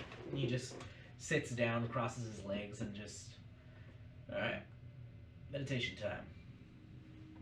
yeah, let me cross my legs. Okay, there we go. Okay.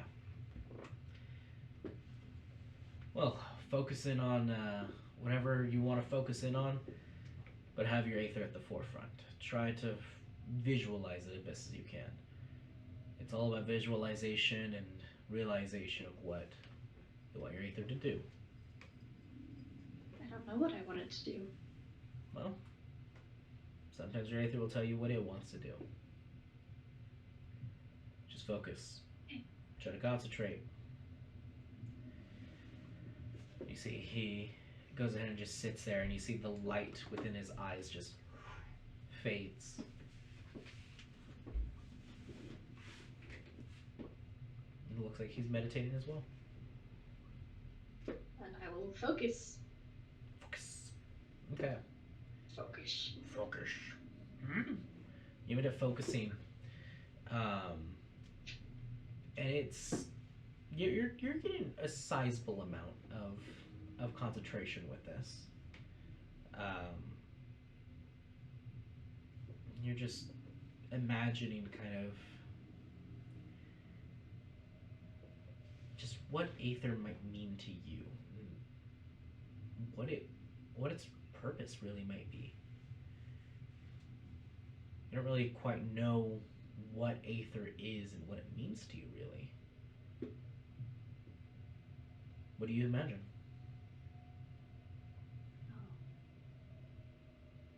Aether's brought her nothing but trouble, and I think for her it's something to be afraid of. Okay. So I think when she tries to focus on things, it keeps wandering to things that she's afraid of.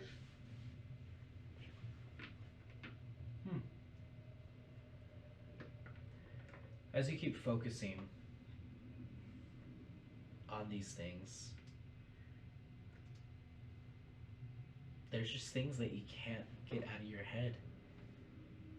Stuff, just eyes staring back at you. An audience. You're on a stage, but you just see an audience of mirrors. And you just see yourself reflected in each one of these stands, staring back at yourself.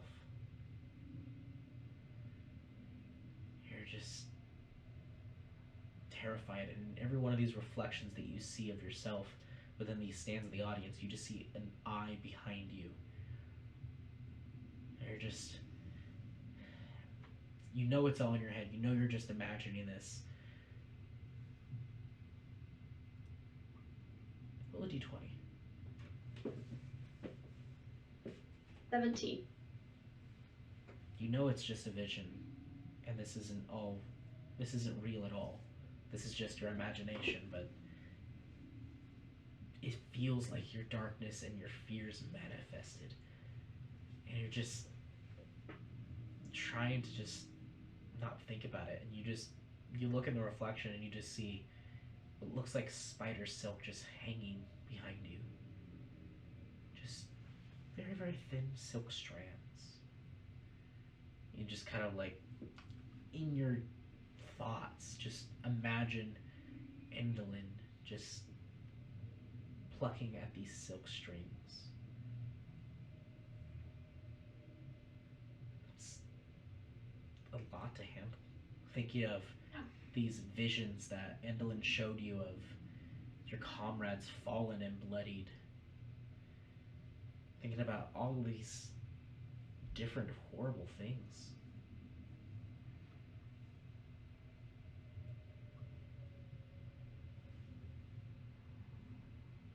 And then there's a sense of calm.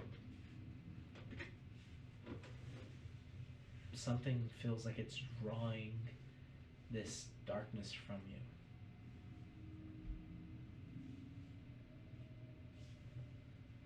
It feels like it's just kind of being pulled forward, as if it's being like grabbed and just pulled away. This darkness from like your center just feels like it's just being pulled to a singular point.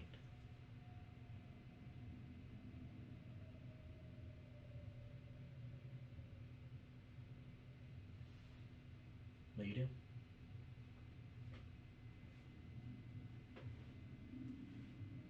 I have any idea of what I'm supposed to do right now? This is all just your imagination. You're fully conscious, but this is just you and your meditation. Just still trying to meditate. See if there's any Aether stuff. What does it want to do? Roll a d20.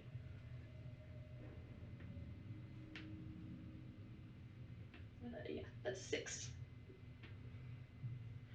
Okay.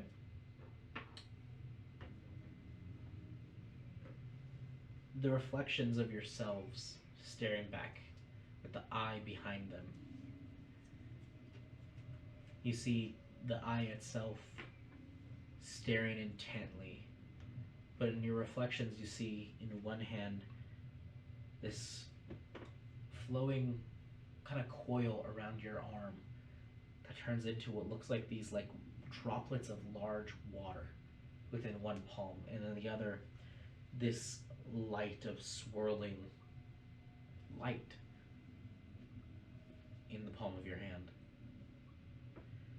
You're just holding the two of them in your reflection, staring back at you in all of your reflections.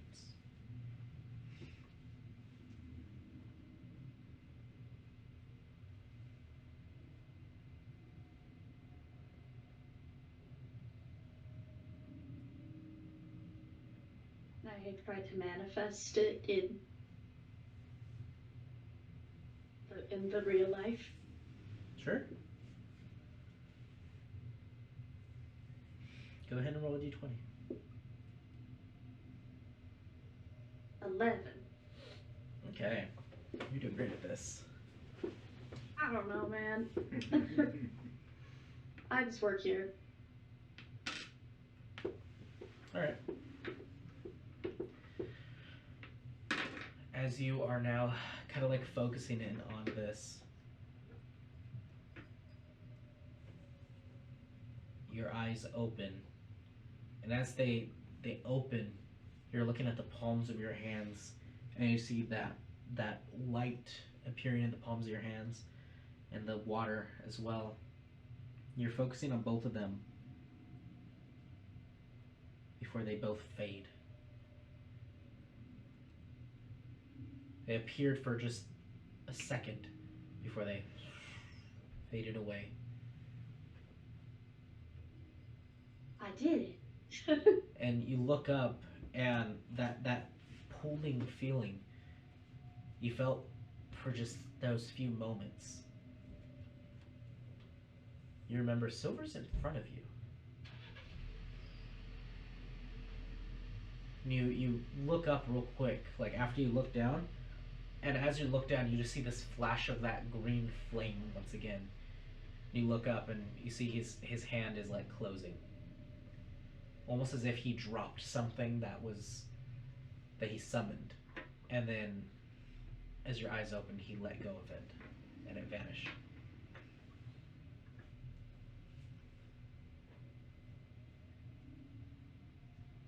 What did you do? Sorry? What did you do? What? You were meditating. I was just swinging my sword around. Insight check? Can I insight Yeah, check? go ahead and insight check.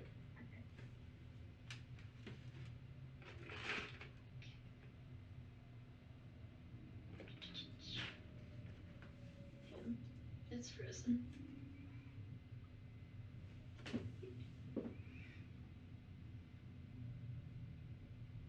Oh, okay. 25. 25. That was what he rolled as well. He's not telling the complete truth. It seems as though he was using his sword and kind of swinging it around, but it seems as though he's only telling a half truth. As if there's more purpose behind what he was doing with the sword, but you don't know what. You know that there's something that wasn't completely true with what he said.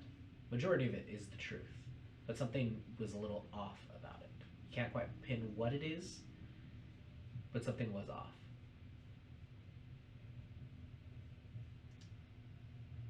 Over. Yes? Can I have the whole truth, please?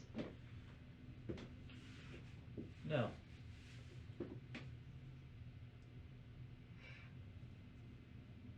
No, you may not.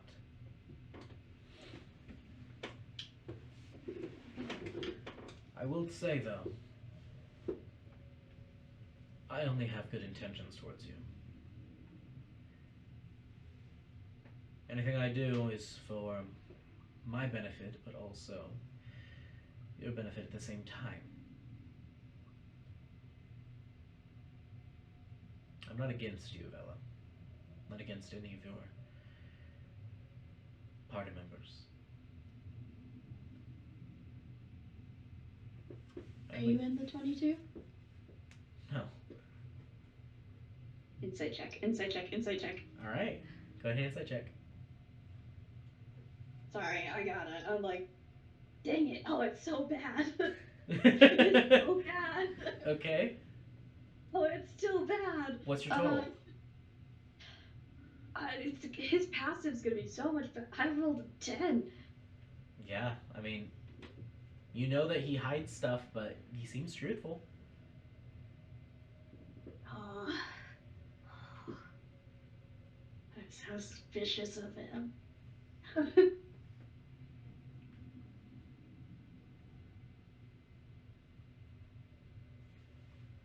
Yay. Are we okay? I don't know, man. I think you were messing with my head. More like drawing out the darkness from your head. Pulling it towards me. Why?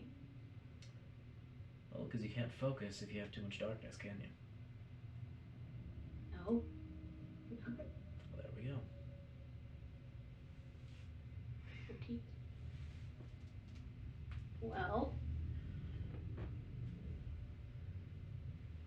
Well, I did summon it for a second. I saw. That's it. And that's new. That's Cool. progress.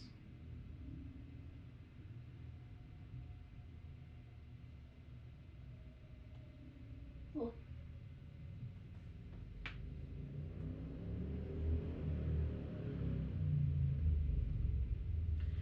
So he goes ahead and growls. Oh, he's getting all mad. Yeah. He's a cat. I told you not to touch it. Yeah. He had a little bit too many frijoles. Yeah. It's a side effect from the poison. Yeah. Yeah. Little flatulence, It'll you'll be pass. fine. It'll pass. No. I had a splinter in my finger. Oh. Oh, was it Oh, nice? no. Don't do that. Yeah, I just moved my hand over my finger and I was like, that doesn't feel great. Yeah, that's out now. And he just looks over and just like, well, that's new. Your Aether. Yeah. Cool. I don't know. I don't know what to think about it. How do you mean? Well, it's causing harm. Actively. Anything can cause harm. My swords can cause harm. They could also be used for defense. Yes. Water can be used for replenishing life. It can also be used to destroy everything in its path.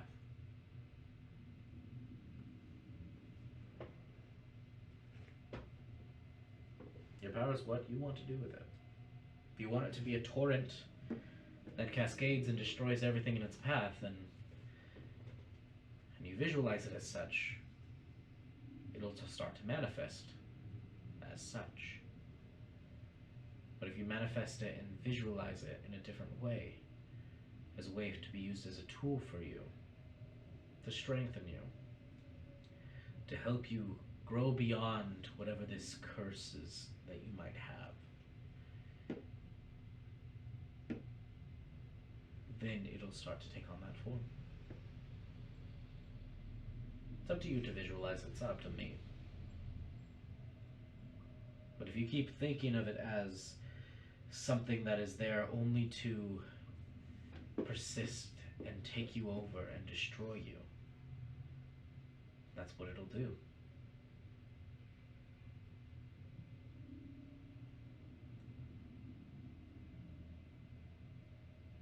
I've had friends be consumed by their aether because they have thought too much about it, thought of it as a sickness, as something that was a disease, and it corrupted them. It became what they feared. It became what they imagined it to be. A sickness, an affliction,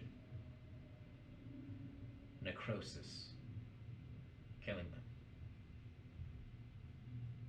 I don't want the same thing for you, Vela.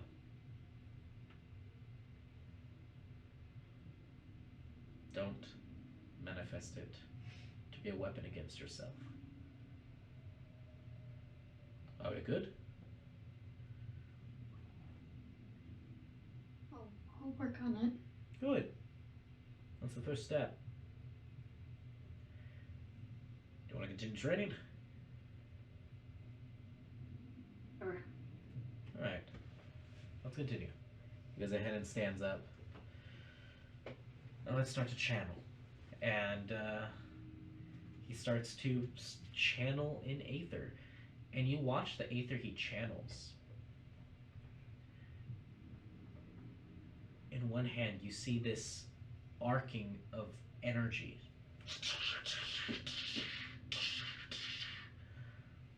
Of this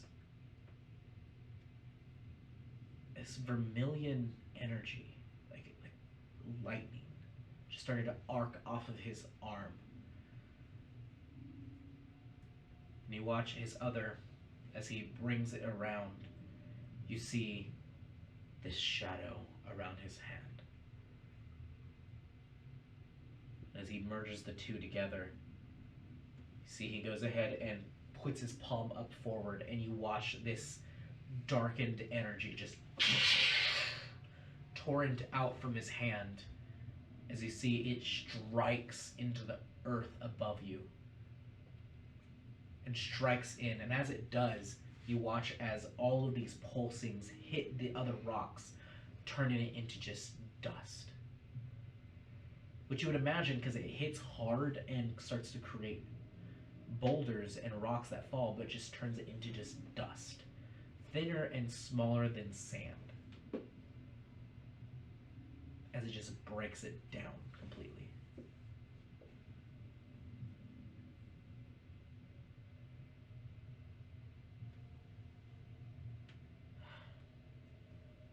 I've lived for a very long time. My aether has been, in my previous life, appears to be the same. I have no idea if it was the same, but I know what it is now. And I know how it can be used. I have the elements of lightning and dark. Mine can take things and destroy them, turning them to ash, turning them to residual nothing. But spirit metal helps with that in the channeling.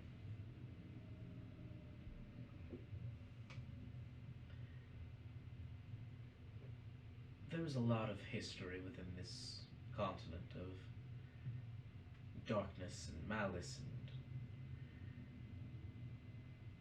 and a lot of it stems from aether. Aether itself is not a bad thing, but something the king said when I first met him struck a chord in me that has really put something forward in my thought. What if Aether was never meant for us? What if it was never meant for us to wield or even handle or anything? You know, when I woke, I had garb of the Geislandian military. Tattered, destroyed. And when I awoke, I had new strange powers that I had never known of. I didn't know my name, I didn't know anything. All memories of my previous life gone. All that I had was the equipment on me.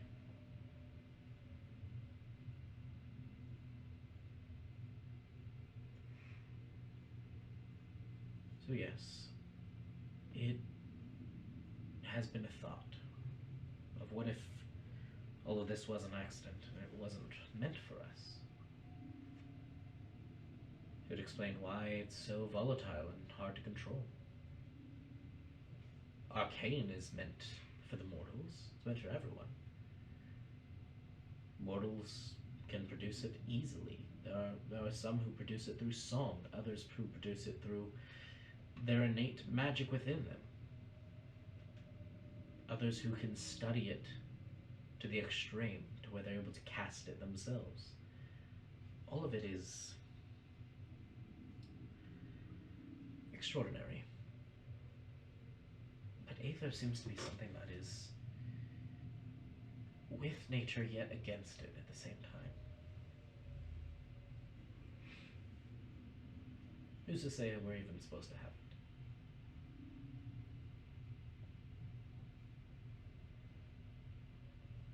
Just a thought in my mind.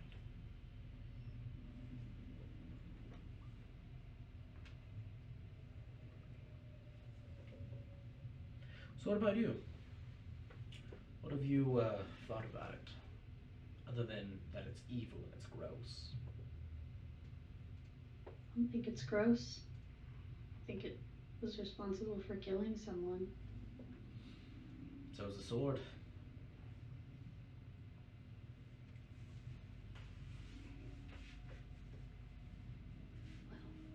Well, I haven't caused that yet. Good. I hadn't. I don't think that was you. I think that was an affliction that is casted onto you. And he tried to get to the root of it. And whatever is at the root of it does not want to be found or figured out. That wasn't you who killed it. It was that. And he looks at the tattoo that you have. This curse that you carry. Not your fault you have this curse.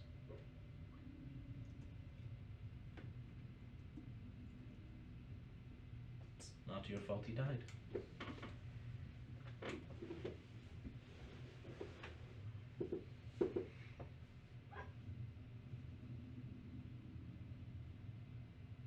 Something to think about.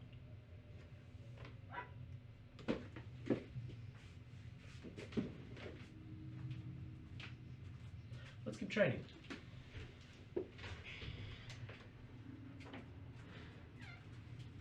So, continues to train with you for a bit.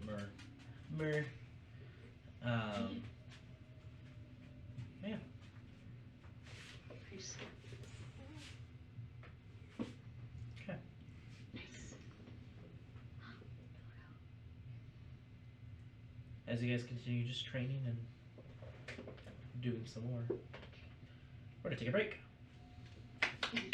Alright. We'll see you guys here in just a second. Hello, everyone, and welcome back. So, the start of day 2 out of your 3 days left within the Underdark. What do you guys wish to do? Repeat. Yep. Isn't that what we're all Keep doing? training. We're training. Yeah. Any character moments any of you guys would like to have? Conversations? don't think so. I think we're all focusing so much on how to figure out our aether. Okay. Yeah. I'd be experimenting more with, like, trying to push and pull energy from myself into things and things into myself, and see if I can get any further with that.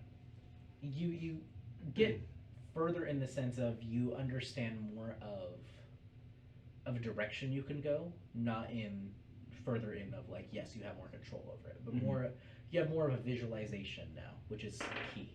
Yeah. Okay. Are the wisps that I'm trying to make looking more accurate? No, not yet. Not quite, but they're getting there. You? Mm-mm. No, not yet. Okay. More Guitar Hero going into power mode, creating just like all of the blue notes. Sweet Child of Mine starts playing in the background. Oh no. Yeah. That's a hard pull. By the end of this, you'll be able to fight through the fire and the flames on the hardest difficulty. Yep. Gosh. Oh gosh. Using your pinky for 2 different buttons and everything. You know, I never got much experience with that game. I feel real sad about it. Oh no, my brother got a lot of experience. I watched so much of him play Guitar Hero, and just the amount of like pinky muscles he was starting to gain with his pinky, because he would have to press the blue and the orange button with his pinky, and it just stretched way too far for those ones. Oh. We played Rock Band and they always let me play the drums. That Yeah. makes sense. Oh man, I had Rock Band on my DS. Oh, you were that kid. Yeah. At least you didn't have Guitar Hero with the DS and like have the one where it plugs into the back and you like press the buttons on the back. Oh gosh. I remember I they don't would sell know, those. those are kind of cool though. They're very cool. Any of the DS like events were awesome. The DS was an awesome time. Man, I have mine. So do I. I still have it, and I don't know how long it's been since I've charged it, but every time I try to turn it on, it works. Always turns on. Oh Yep. yeah. I still have my DSi and my 3DS, and my 3DS needs repairs, so starting to repair that on my own. Rubber does not last a long time. It deteriorates, which is unfortunate. Sad. Yep. I will say though, by any chance, as I'm practicing and probably manifesting more lightning than fire, Yes. would there be any, like, say, maybe slight shocks since my ring is still on my hand? Some. Enough to bring about a remembrance that it exists still, but the metal it's made of is more of like a silver than it is a gold. So it doesn't conduct as much arcing towards it, but it does enough. I will say then I probably would Elevator music. I probably would have taken it off then at the beginning of the day. Okay. Put it on like the side table or Okay. something. So Occasionally when you're practicing, you keep looking at it and just put it out of your head. Okay. Lucky, you're getting bruised, Yeah. like, bad. And every time you go over to, like, you finish your training with him, and then you leave, go to sleep, get some meal, and you go back, and he's already awake, already forging, and you come back to him still forging that same equipment.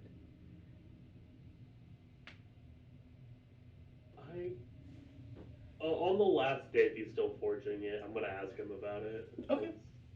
I'm curious. As you end up getting to the top, though, make a perception check. Actually, no, let's see what your passive is. What's your passive perception? 14. 14. Okay, you would see it. There is a string at the top, and you look over and you see it's attached to bells.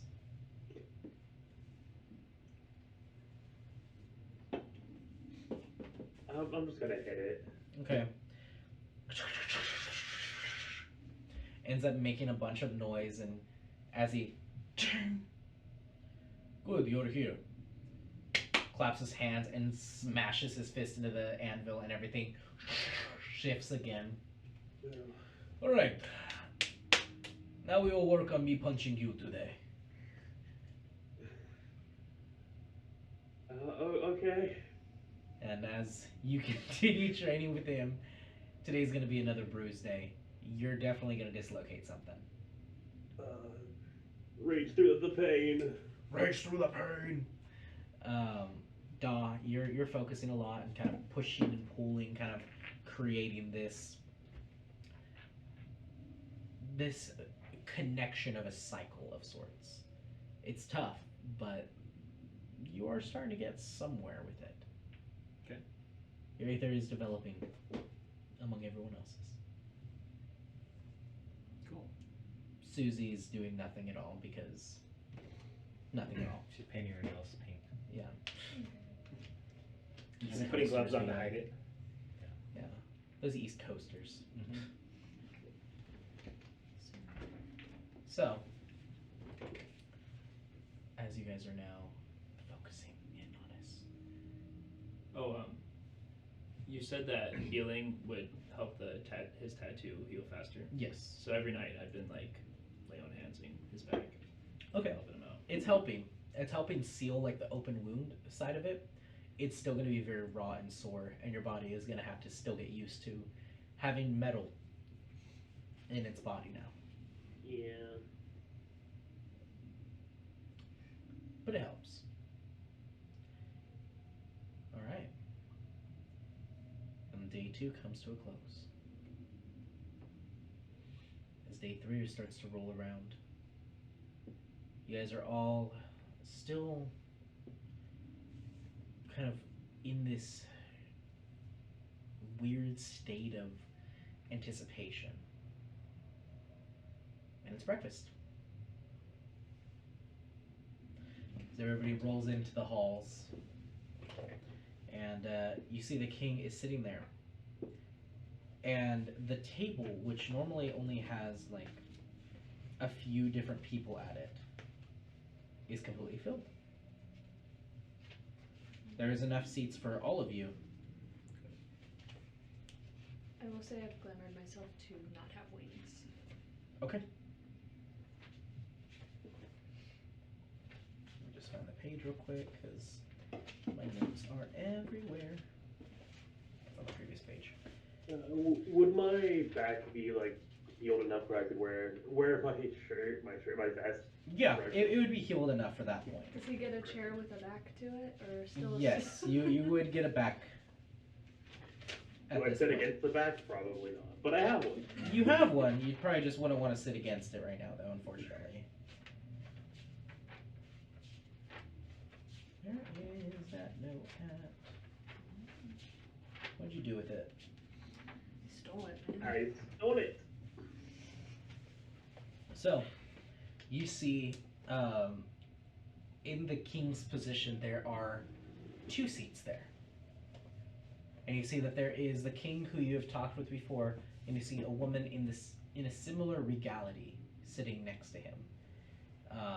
She also has a crown upon her head.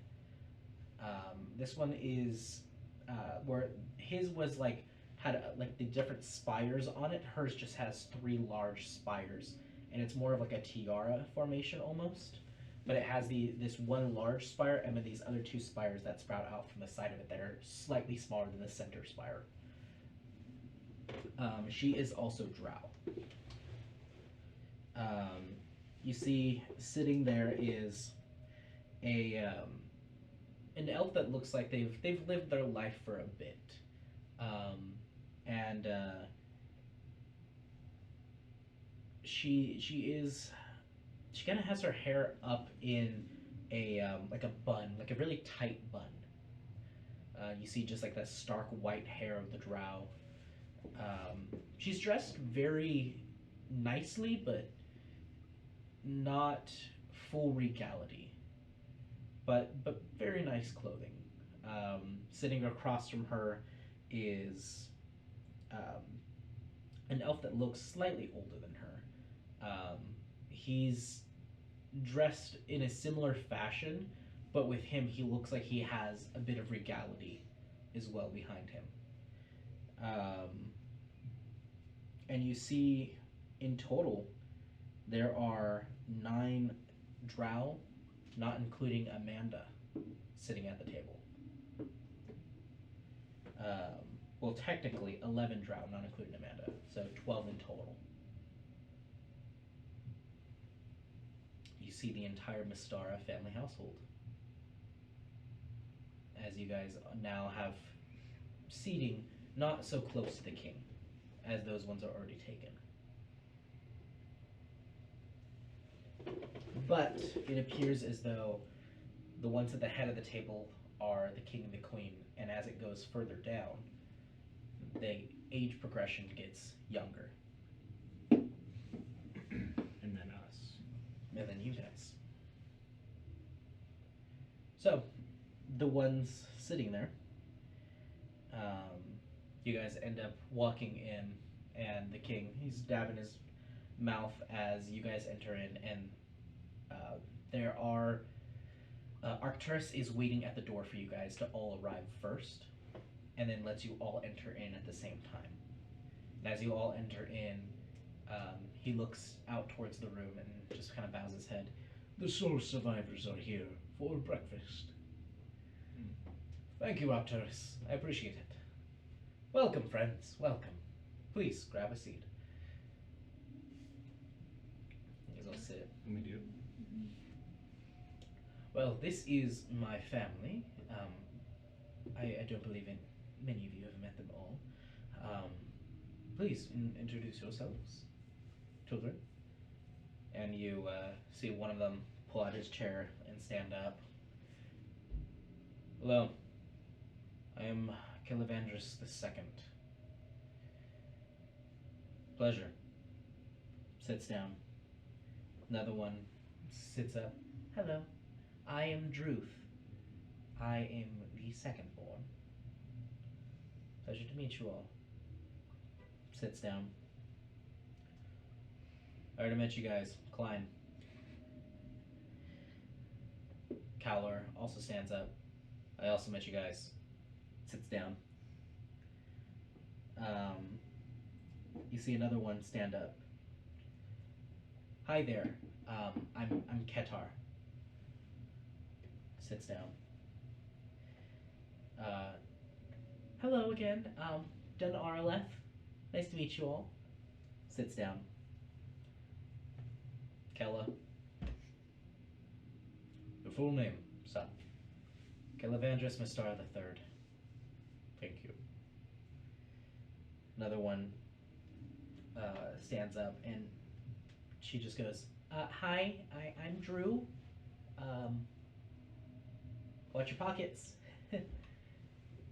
And then and then you see Kalistar stand up. Hi. I like Da. He's cool. Oh, is that the 27-year-old? Yes. 13-year-old. Okay. Okay. Sits down.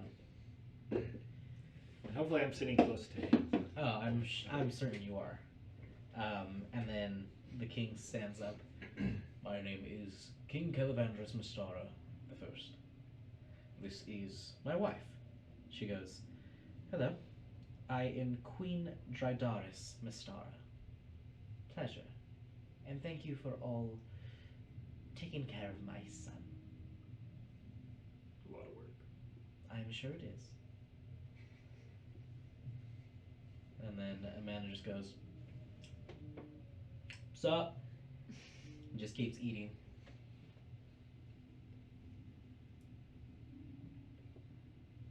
Now please, tell us who you are. I have not met any of you. She goes in and sits back down. Well, we are the sole survivors. I'm Da. Are we doing our full names like they did? Da Juan Rin. Pleasure. Where do you all hail from? I am from the land of the looming giants. Good, good. Took you a second. Yeah. I wanted to make Where, sure. no, no, no! Don't look at the map. Don't look at the map. This is to see what you remember of yourself. I remember everything.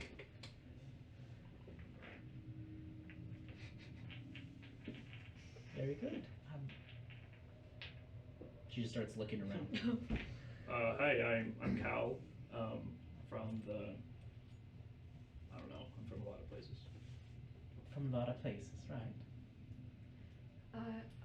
I'm Rose. I'm from Hydrus. Hydrus, that's quite a journey. Yes. I'm Lucky. I'm from Etheria. Etheria, right, right. Hopefully you're not trying to steal us. I'm entirely joking. I am so sorry.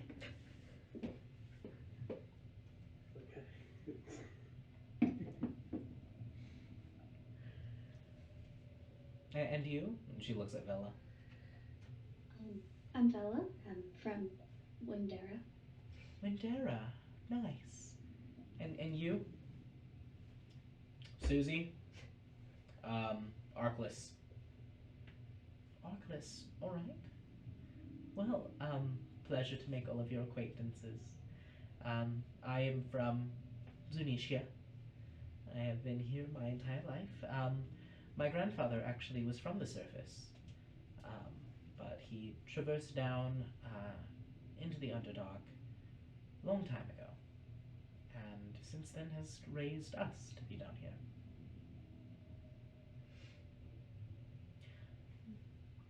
And all of my children are also from here, as well as my husband.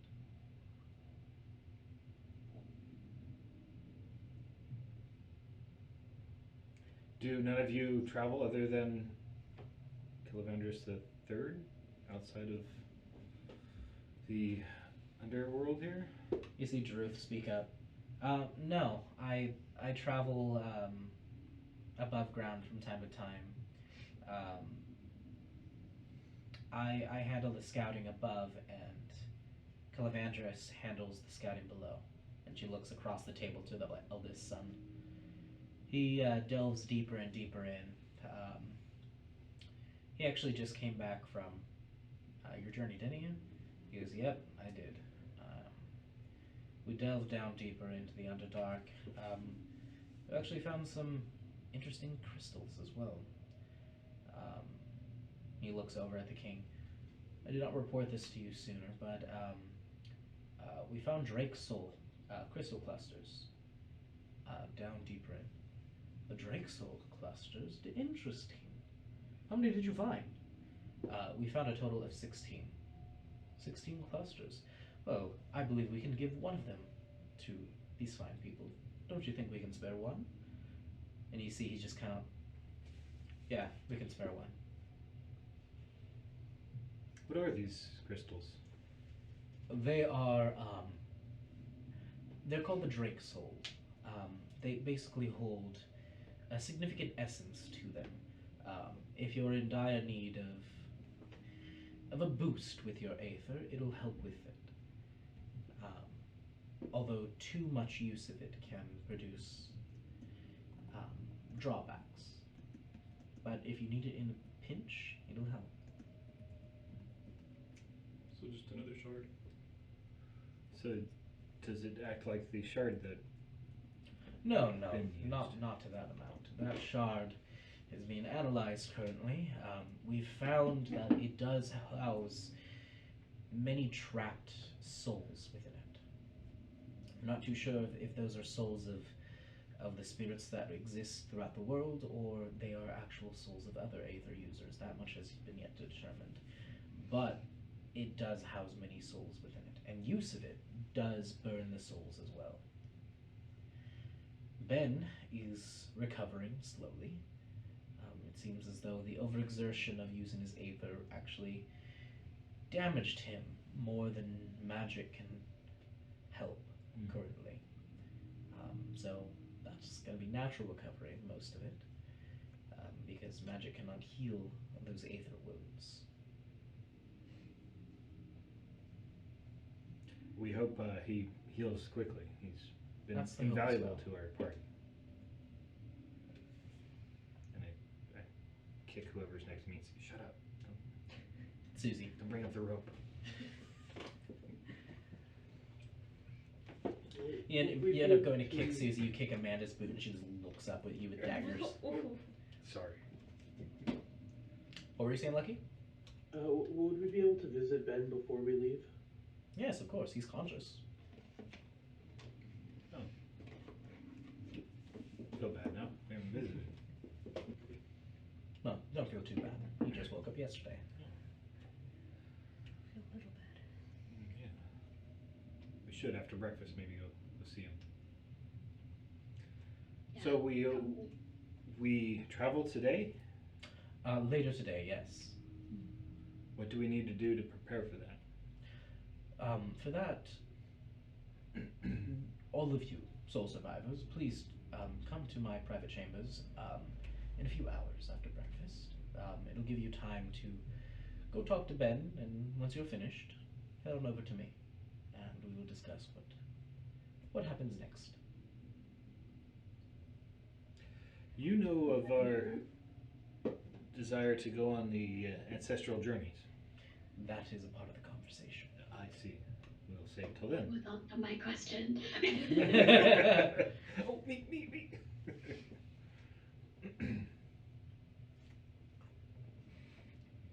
Your trunk. Yeah. They just put a giant pumpkin that's already pureed on the inside in front of you. Yeah. And you're just. A little bit of cinnamon. Yep. Yeah. Ew. No. Yeah. That sounded good. Just got like a nice and forth. It's actually how you keep bugs away from your pumpkins that you carve. Really? Oh, Yeah, you really? put cinnamon in it, and then you put Vaseline around the carvings that you did to help preserve it. Did not know. I have to do that. Mine I didn't even carve, and then the one that I put all the miniatures on, Yeah. and it lasted a lot longer, but it turned to mush. Yes.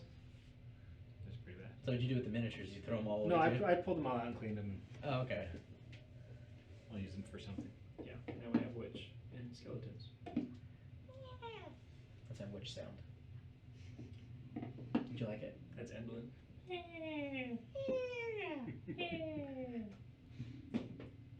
Be afraid. So Alright. You're eating. you're eating, and you hear Killavengers II. So tell me, why are you here?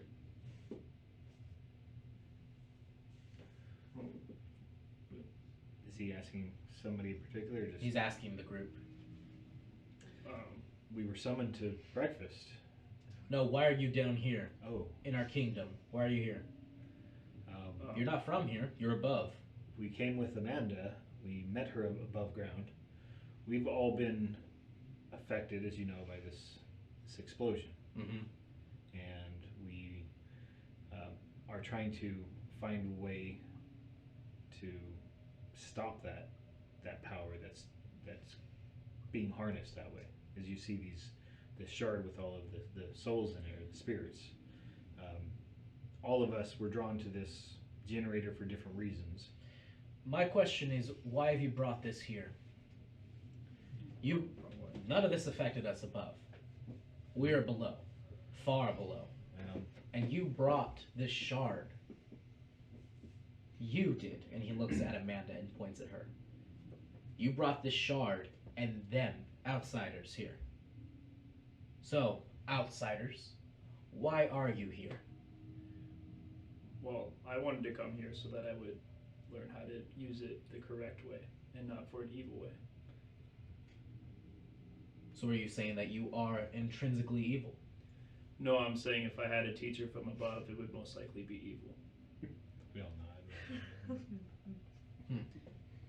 There's a lot of evil forces up there with this power. And yet somehow that's not my problem at all. Or our kingdom's problem. Cool. I understand wanting to control it and wanting to learn. It is your problem. We all share this land, above it or below it. And the things that happen here affect the things that happen up there. How long would you have survived if it wasn't for your guides, huh? probably wouldn't have come down here. Mm-hmm. Probably would have survived pretty well.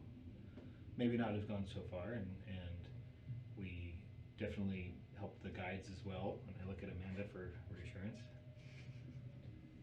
They helped. So we are learning. We're learning to harness the powers that we collectively hold. But our goals aren't as small as down here. Our goals are to, well, each of us have different goals, but my goal is to restore balance of the entire world, not just above ground or below ground. I feel we're all connected. You are just the roots to the trees that grow above.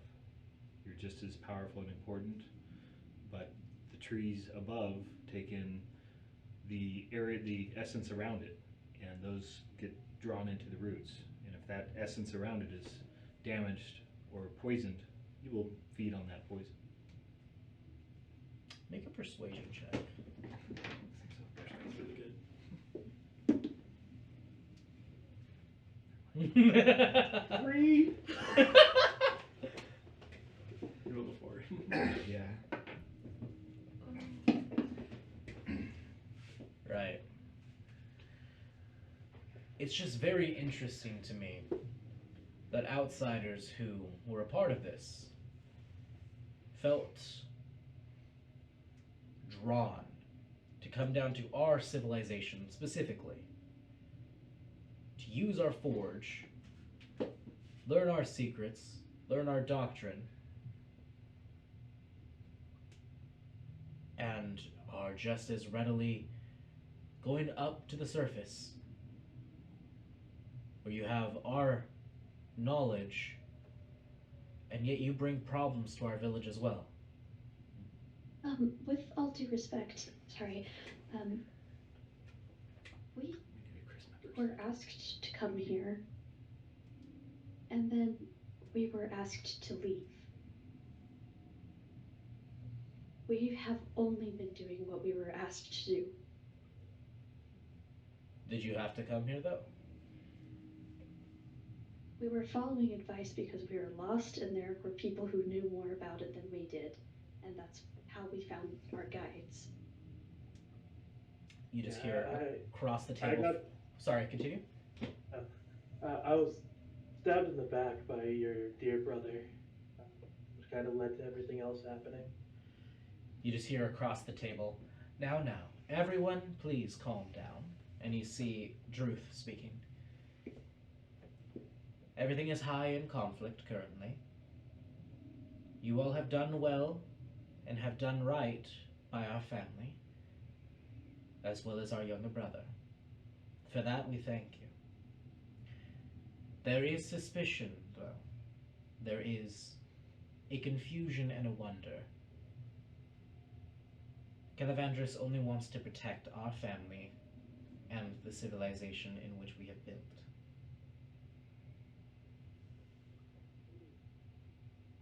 I understand if you all feel uneasy about his attitude towards you all. I too am confused and am wondering what your purposes are down here. However, I think that it should be noted that you have done nothing but good things towards our family. You have not shown us any ill will. And from what my father has stated, it seems as though you didn't mean any ill will either. He looks to Vela. So, it is the start of a new day. Let's have breakfast and move past this. You're here. Brother. Fun. And just kind of sits back. Thank you. Well then, I must be off. Have a good day, you all. I doubt I will be seeing you before you depart. But it was a pleasure nonetheless. Pleasure's all ours. Good day to you. She sits up and starts to walk out. You just hear the king. That's my daughter. Always the diplomat. Very wise. She gets that from her mother. And Kella Vandris gets his temper from his mother as well. And she smiles and just, what was that? Nothing. Putting everything past us right now. It's breakfast.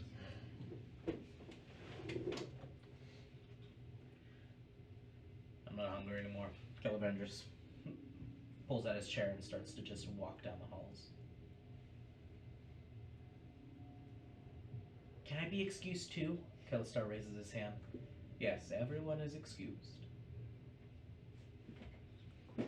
I'm taking my time with my tea. Exactly. I'm all, alright, this is the kind of day it's gonna be. Mm-hmm. Silver ends up walking in at this point.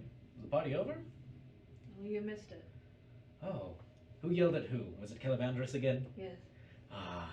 That's That's Like us rascal. very much. Yeah, but he seemed to take it out on Daw. Like, Daw's the sweetest though. exactly. Right? That's what I'm saying. I mean, I thought for sure he would have maybe targeted, like, Cal. But... You see he goes ahead and walks over and sits in Kellavandris' spot. He goes, oh, he left some food. And starts to just eat off of his plate. He looks over. Oh, hi, your majesties. Just starts to eat. Silver, do you want a new plate prepared for you? Oh, this is fine. Just keeps eating. Alright. Well, I'll go ahead and see to the mages, and you all wanted to see Ben, correct? Good. Arcturus? Yes, your majesty. Please, lead them to the infirmatory. I do believe they need to see Ben. Understood. Please, right this way, if you would be so kind. You may bring your tea as well. Oh, wonderful.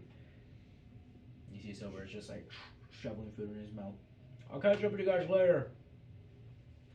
Does it just fall out? Like when he eats it? No. What? Seems like he eats it and it just vanishes.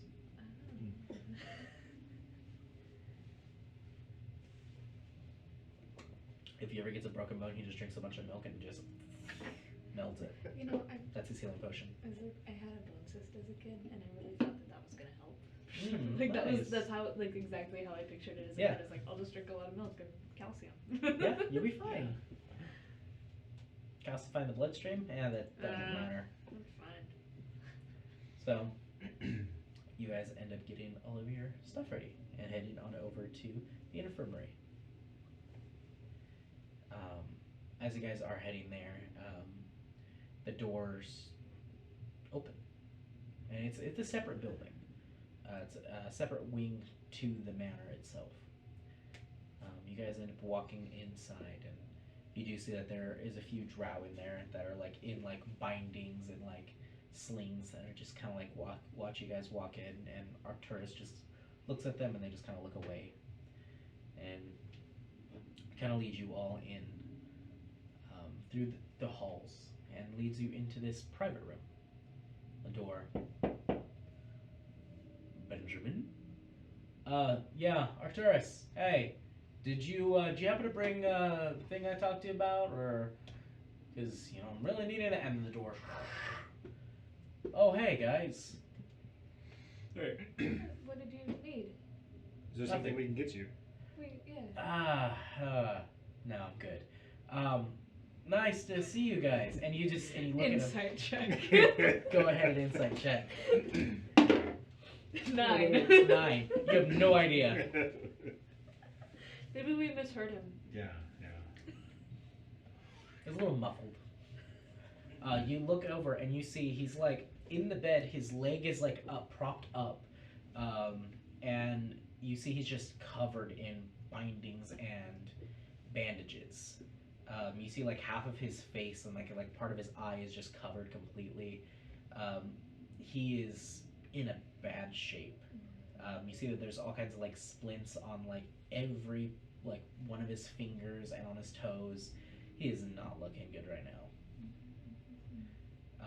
But he just goes, "Hey guys," and you see like a small amount of like burning, kind of like on his upper cheek, just like right above the bandages. "Hey guys, how's it going?" Look, it's the hero of Tarask. Don't give me that. Oh, okay. He goes, "I'm still coughing up a little smoke every once in a while." Well, you fought bravely and stupidly, but bravely. Oh, definitely stupidly, but yeah. And he looks over, and you see, like on the table next to him, like within arm's reach, is the sword, just kind of like resting on the table. Never too far without it, huh? I see you guys got your own. Congratulations. Yeah. Definitely have my guitar. Cup of tea. So, how long is your recovery expected? No idea, because nobody's ever done something like this before. So they project a few months before I'm operational, and then maybe about a couple more months before I'm tip top again. Because apparently I like burned away part of like my producing of Aether. Apparently, I overused it. That's fun. Are you in very much pain? Oh, so much pain. Mm-hmm. If it wasn't for the drugs they have me on right now, I feel great. Do you have any trouble sleeping? Are you talking about the herbs? Mm-hmm. Oh, those ones are great. But You know, we're really Do here it. right now. We're not just a vision. Oh no, I'm fading right now, so like I'm good. It's fading right now, so I know you guys exist. Good. I'm glad. Yeah. So, what's up? We're leaving later, so You're leaving? yeah. We've been told that it would be best for us to leave. How? We don't want to overstay our welcome. Wait, what? You're leaving? Yeah. Why? We won't be back for a while. We were of course. asked to leave. Well, yeah, you were asked to leave, but why were you asked to leave?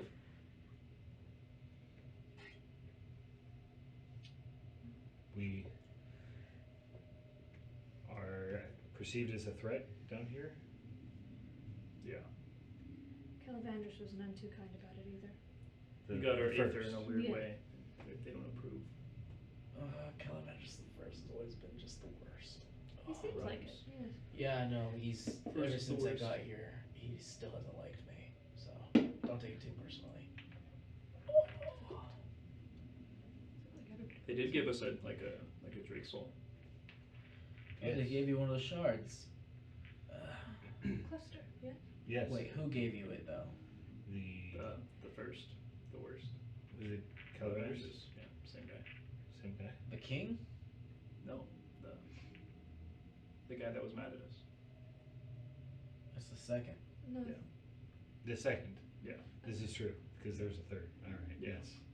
It's They hard all to have keep the them all same straight. name. It's if they would be more creative and Yeah, name they're not their creative. children, it would be much easier to follow Named along. two of their sons Kella. Yeah. It's like I want this half to be Kella, and this other half Whatever. to whatever. Yeah. Oh, we refer to the younger one as Kella, the other one Calavandris, What? Why? Okay. and then the other Your Majesty. It's okay. If I ever have children, I'm not going to be like John, Jonathan, like John. Ben and John. Who does The Greeks. Yeah. Okay, that's Curse really the hard. Nick, That's Nick, tears. What a Nikki, cold. Nicholas, Nicola. Nikolai. Nick. Nicky.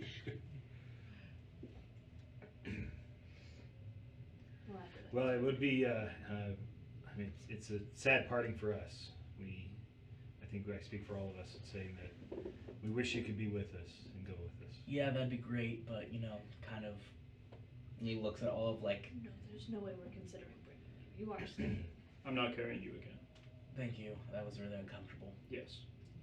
for both of us. Yes. So they don't have any healing aether people? Not to this degree. Yeah, seems what I did was not only was it life-threatening like I knew it was, but like didn't realize it was this bad. Doesn't feel great. How is your sword? Still good, uncooked. You look at it and it looks pristine. Looks like it always has. You say you've burnt up the aether production inside of you. Do you still have a connection? Oh yeah, I still got a connection. It's just burned it a little too much. So that'll take some time to build up and flex again. And you see Amanda standing there. You're an idiot. Thank you for that. I needed that. Thank you. Everybody in the infirmary has been saying, "Oh, you hero. Oh, you poor thing." I'm not a poor thing, right, hero. I'm an idiot. That was stupid of me to do, huh? She goes, "Yep, it was. You almost died. Badass though. It was, but you almost died. Don't do it again." I'll try not to. The ladies are going to be all over you after this. Once you recover, they're going to be lined up. That's the hope. That's I mean, why that's you what you did it in did the it first for, place. right? That's why- Oh, definitely. That's what I did it for. 100%. Man, I've known you the least amount, Rose, and yet you know me so well. And he's just aching right now. You do notice, as you're like talking to him, there's the bindings that he has and like the bandages, and there is like soot and like ash on the bed next to him, almost as if like bits of him was like charred and is like now just like slowly like healing and like coming apart almost. So like there's just little bits that are falling through the bandages, and you look at the bandages a little closer now, and like there's parts of it that look like rubbed charcoal. Like there was just like charcoal residue that's just like on the underside of the wrappings. Mm-hmm. I feel like they may need to change your bandages again. Yeah, they've been needing to do that every couple hours. It doesn't feel great when they do it. Probably soon to do it again. But one great thing though, I didn't bleed at all. That was fun. Well, I guess everything would be cauterized. Yeah. And no bleeding whatsoever. Thought I was gonna, but no. Well, yeah. You guys are leaving tomorrow. Show me what your things are. I can't really see from this vantage point. Oh. I lean in closer. Just kidding. You kiss him on his forehead. Thank you for that. I don't give that out to anybody. I know. It's either me or Lucky. That means I'm the lucky one. Oh, God. Oh, don't laugh. Ah. Nice antlers. Thank you. And then you have the tusks. Cool. What is that on your back? Oh, cool. I'm just swinging around Yeah. again. You're just like, cool, and you swing it and it like does 3 I should swings. never ask. It's a guitar. It's a guitar I've never seen before. Well, it's a guitar. Why is it so pointy? It's dangerous. Alright. I respect it. And, yeah. What else did you guys get? I got a whistle. Alright. Weird flex, but okay. What about you, fella? What'd you get? I got this thing. Oh, you got jewelry. I got a sword and you got jewelry. Cool. What about you, Lucky? What'd you get? I like take off my vest and just turn around. I got this. That looks like it hurt. Yeah. Ow. That's funny. Oh. Good job, guys. You got your spirit medal finally. Took you long enough, right? It was a long journey to get here, but with your help, we got here. Yeah, sure. Yeah. Sad to be leaving so soon. Yes. Hey, I'll see you guys again. This isn't the end. I hope. God, Well, jeez. So you planning a trip once you're well enough to go up Oh yeah. Well, to the surface again? I'm from the surface originally, so of course. Well, I'm sure you'll, when you do reemerge, you'll hear about us. You'll know where we're at. I hope. I won't hear from authorities saying you guys are criminals, but No. knowing you guys. no. Heroes. We're heroes. Yep. Sure. Only criminals We to can't it. leave There we criminals off the table. We'll be criminals to the people we were heroes against. That doesn't make any sense, but okay. I want that on a Makes t-shirt. sense. That's how it works. Well, good luck on that. That's gonna be rough and not fun.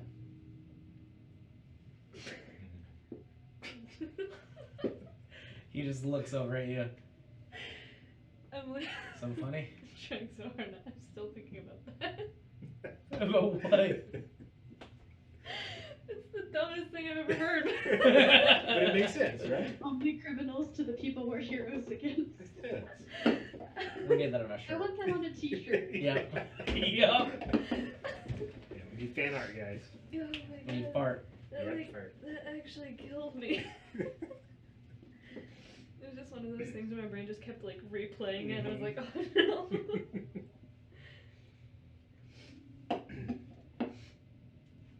Cool. And before we go, I wanted to give you this, and so I give him a handful of mushrooms, already dried. Okay, I can't really grab them. I just set him next to his sword. These, if you have the attendants put this in your tea, Mm-hmm. it will help with the pain Mm-hmm. and other things. It'll This make will you have feel you great. around. Exactly why. Thank you. Don't take too much of it at once. How many do you recommend? Probably half of one a day. Oh, they're that potent? They're pretty potent. Good to know. Good to know. I'll put in 2. And the king's youngest son has more if you need. Why did you He's- give Killistar those? He's got a garden, Yeah? and he wanted a variety of. Does the king know? The king does know. Good. Oh, goodness. They've been warned of the potency of these mushrooms. Oh, goodness, that's gonna be a diplomatic issue. Alright, it's fine. It's not my problem. And you just see Kella just go. Well, my younger brother's gonna learn somehow, so.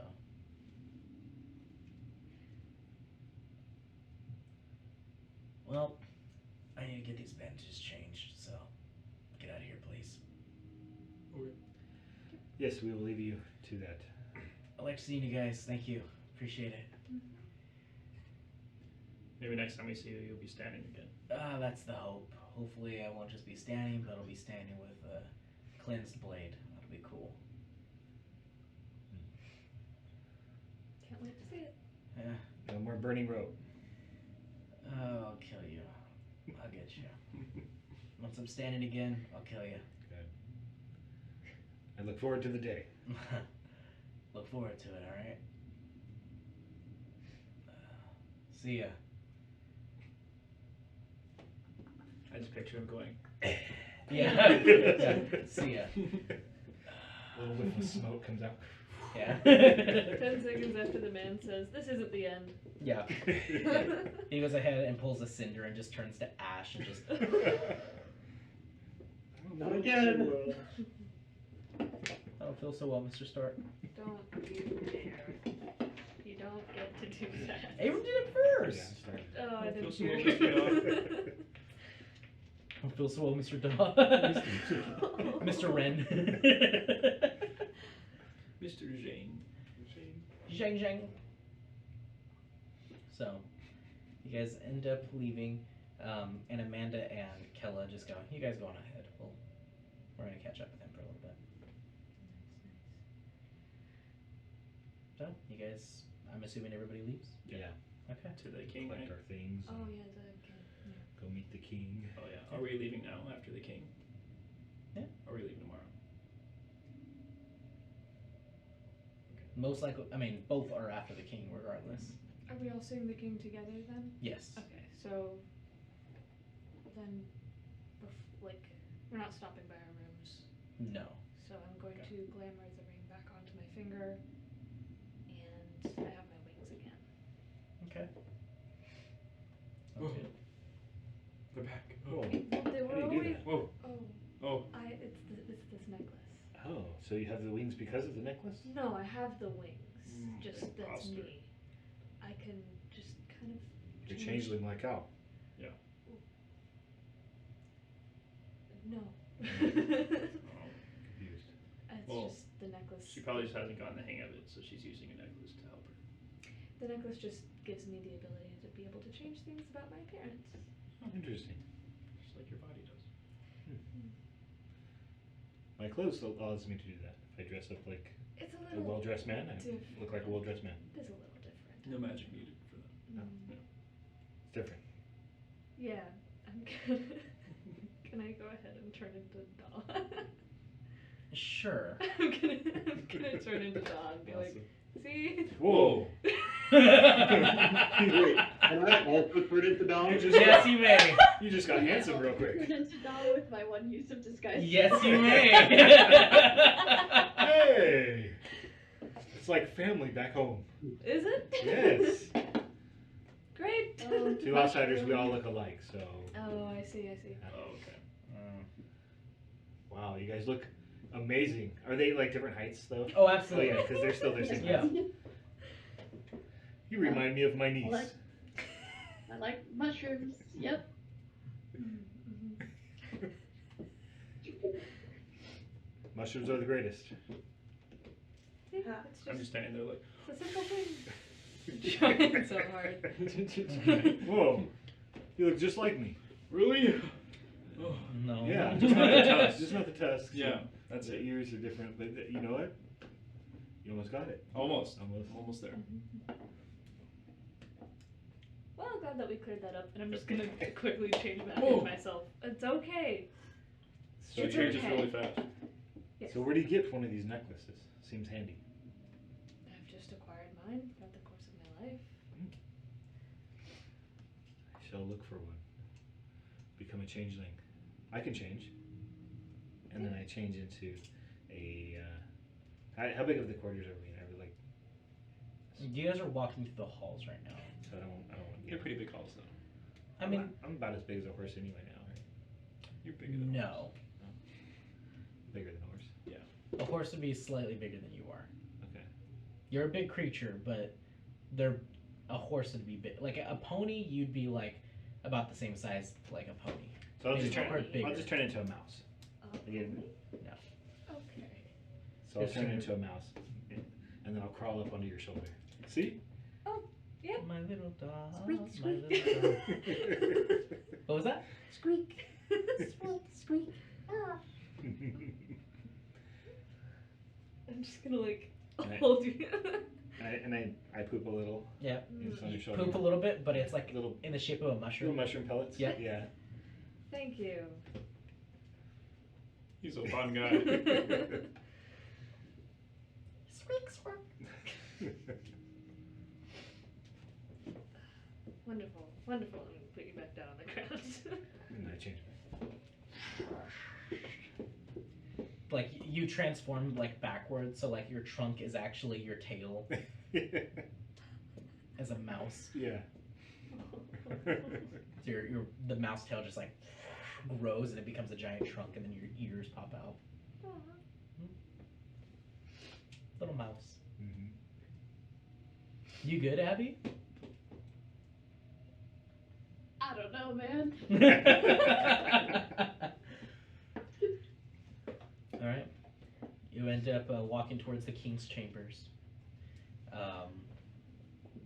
You guys end up seeing Arcturus is already standing there waiting. Good. Come on in. Your Majesty, the soul survivors are here. Opens the door. Hello, all. How are you all? And you just see he's got this like large desk, made of this like really well crafted like wood. Looks like it's like made of some sort of like root that was so like large that was able to be cut and crafted into this humongous desk. It's like stained and lacquered. Like the entire thing is beautiful. He goes, "Come in, sit, please." So, how are you all? How's Ben? He's been better. He has been definitely better. Haven't we all? He's in. You guys will be able to heal him. Through time, yes. The wizards right now are resting. They should be able to teleport you all momentarily within the next couple hours. If you guys would like to stay for a tiny bit longer, I will allow that. But overall, your departure day is today. Or I do not want to leave our relationship strained or in bad graces. So, against the better judgment of the other elders, I have decided to allow you your first step for your ancestral journey. I turn around a little bit. Thank you. Of course. This will allow you to your next leg in your journey. We are honored. Of course. There is in Abyssian village, a sister village to ours. They are going to be at the peak of Mount Cortalis. And you see he goes ahead and opens a drawer and pulls out this like small little like box. He opens it up and spins it towards you all. This right here, and there's like a little flute, like a wooden carved flute, and it looks like it has like little bits of like ivory embedded into it, and makes this like beautiful piece. This is Don't look. this is what's needed to gain their trust. If you do not have this, they will give you no residence or help of any kind. In fact, they will look at you like an enemy. But so long as you have this, they will allow you within their borders. May I ask, what is it that makes that so important? It is a ceremonial flute only created by them and only given by them. I see. Because we work so closely together and we have so many strong beliefs together, they are the next guides in your ancestral journey. Mm-hmm. They will be the ones to direct you to your next destination. Each person's route, each group's route will be different, depending on different circumstances, especially on where they start their journey. Since you all started your journey down here, your destination will be different than, say, others. But with this pipe, you should be able to get there. Do we need to be just holding it or playing Well, it? you'll need to play it as well. And you have someone with musical talent. Oh. As he goes ahead and closes the lid and just passes it towards you guys. Additionally, you will need this. And he goes ahead and pulls out a sealed letter that has a signet stamp on it already. You will need this as well. Passes it forward. This is stating my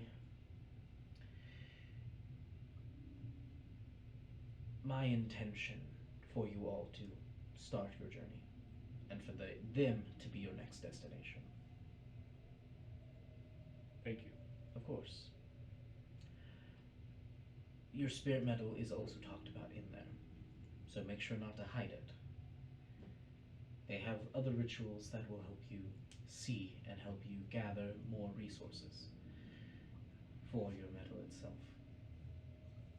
They are a very spiritual tribe. They work very closely in relation with the ancestral spirits, as well as the bond that it has with the metal. Will they look unkindly on us because of the way we activated our aether? They might, and I have written about that as well. Would there be any correct way to deal with that sort of scrutiny? Not really. You are unprecedented. Nothing like this has ever happened. I mean, You flap your ear. I've been told that before. So these are problems, but problems that can be addressed.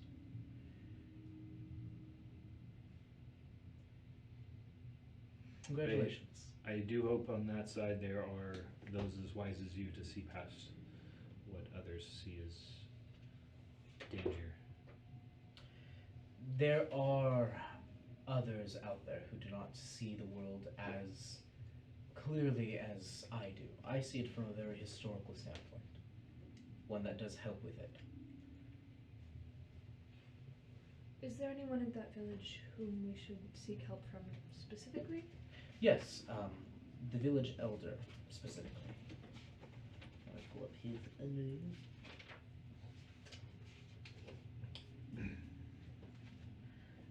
His name is Oryx Orenthal.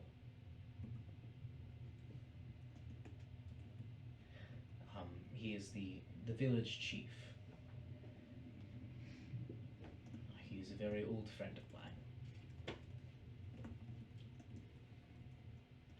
I haven't seen him in, goodness, about 20 years.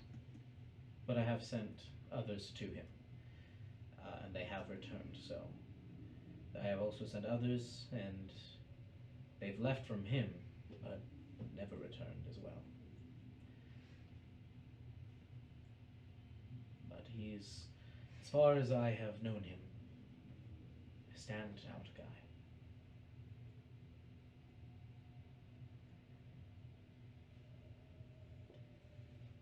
But seek out Oryx, and he should be able to lead you to your next step.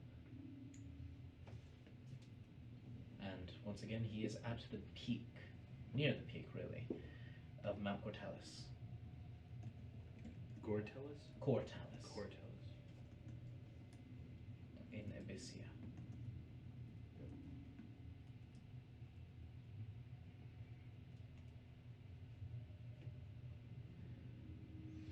I feel bad that we have interrupted the peace here, and some of your own family have ill thoughts against us. I hope to someday rectify that. Calavandrus is raised in deep politics and protection. He has a very strong sense of duty and honor, so this is only bound to happen. But hold no grudge against my son, please. He only seeks to protect what is his to protect. Yes, he does. Well, I as well want to protect what I want to protect, which is my home and my family, and all of the residents that live within my home. So, thank you all very much for arriving. Please do visit again. I would definitely not want to never see you all again. I want to see all of you again. You all were chaotic in a good way. Not in a neutral way. We'll find out. And I think we've already taken rubbings of the teleportation circle.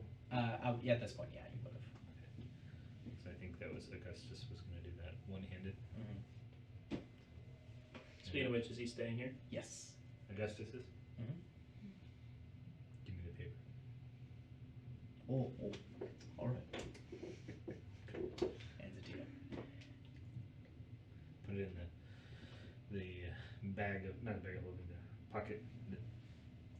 Portable pocket. Portable hole. Portable hole. Cool. Well, all right. You guys end up getting your next destination. Woo! And that's where we're gonna pick up next session. Hey. Wait, we can't. Vella's not in the middle of dying or falling. Oh, you're So we right. have to keep going. Vela, make a dexterity saving throw that you're gonna fail. Watch this, guys. Fail it. 1. Of course, this time it's just for fun. That's a 20 Okay. total. All right, so we're gonna continue for another 4 Same here. hours. Roll again. Roll again. Fail.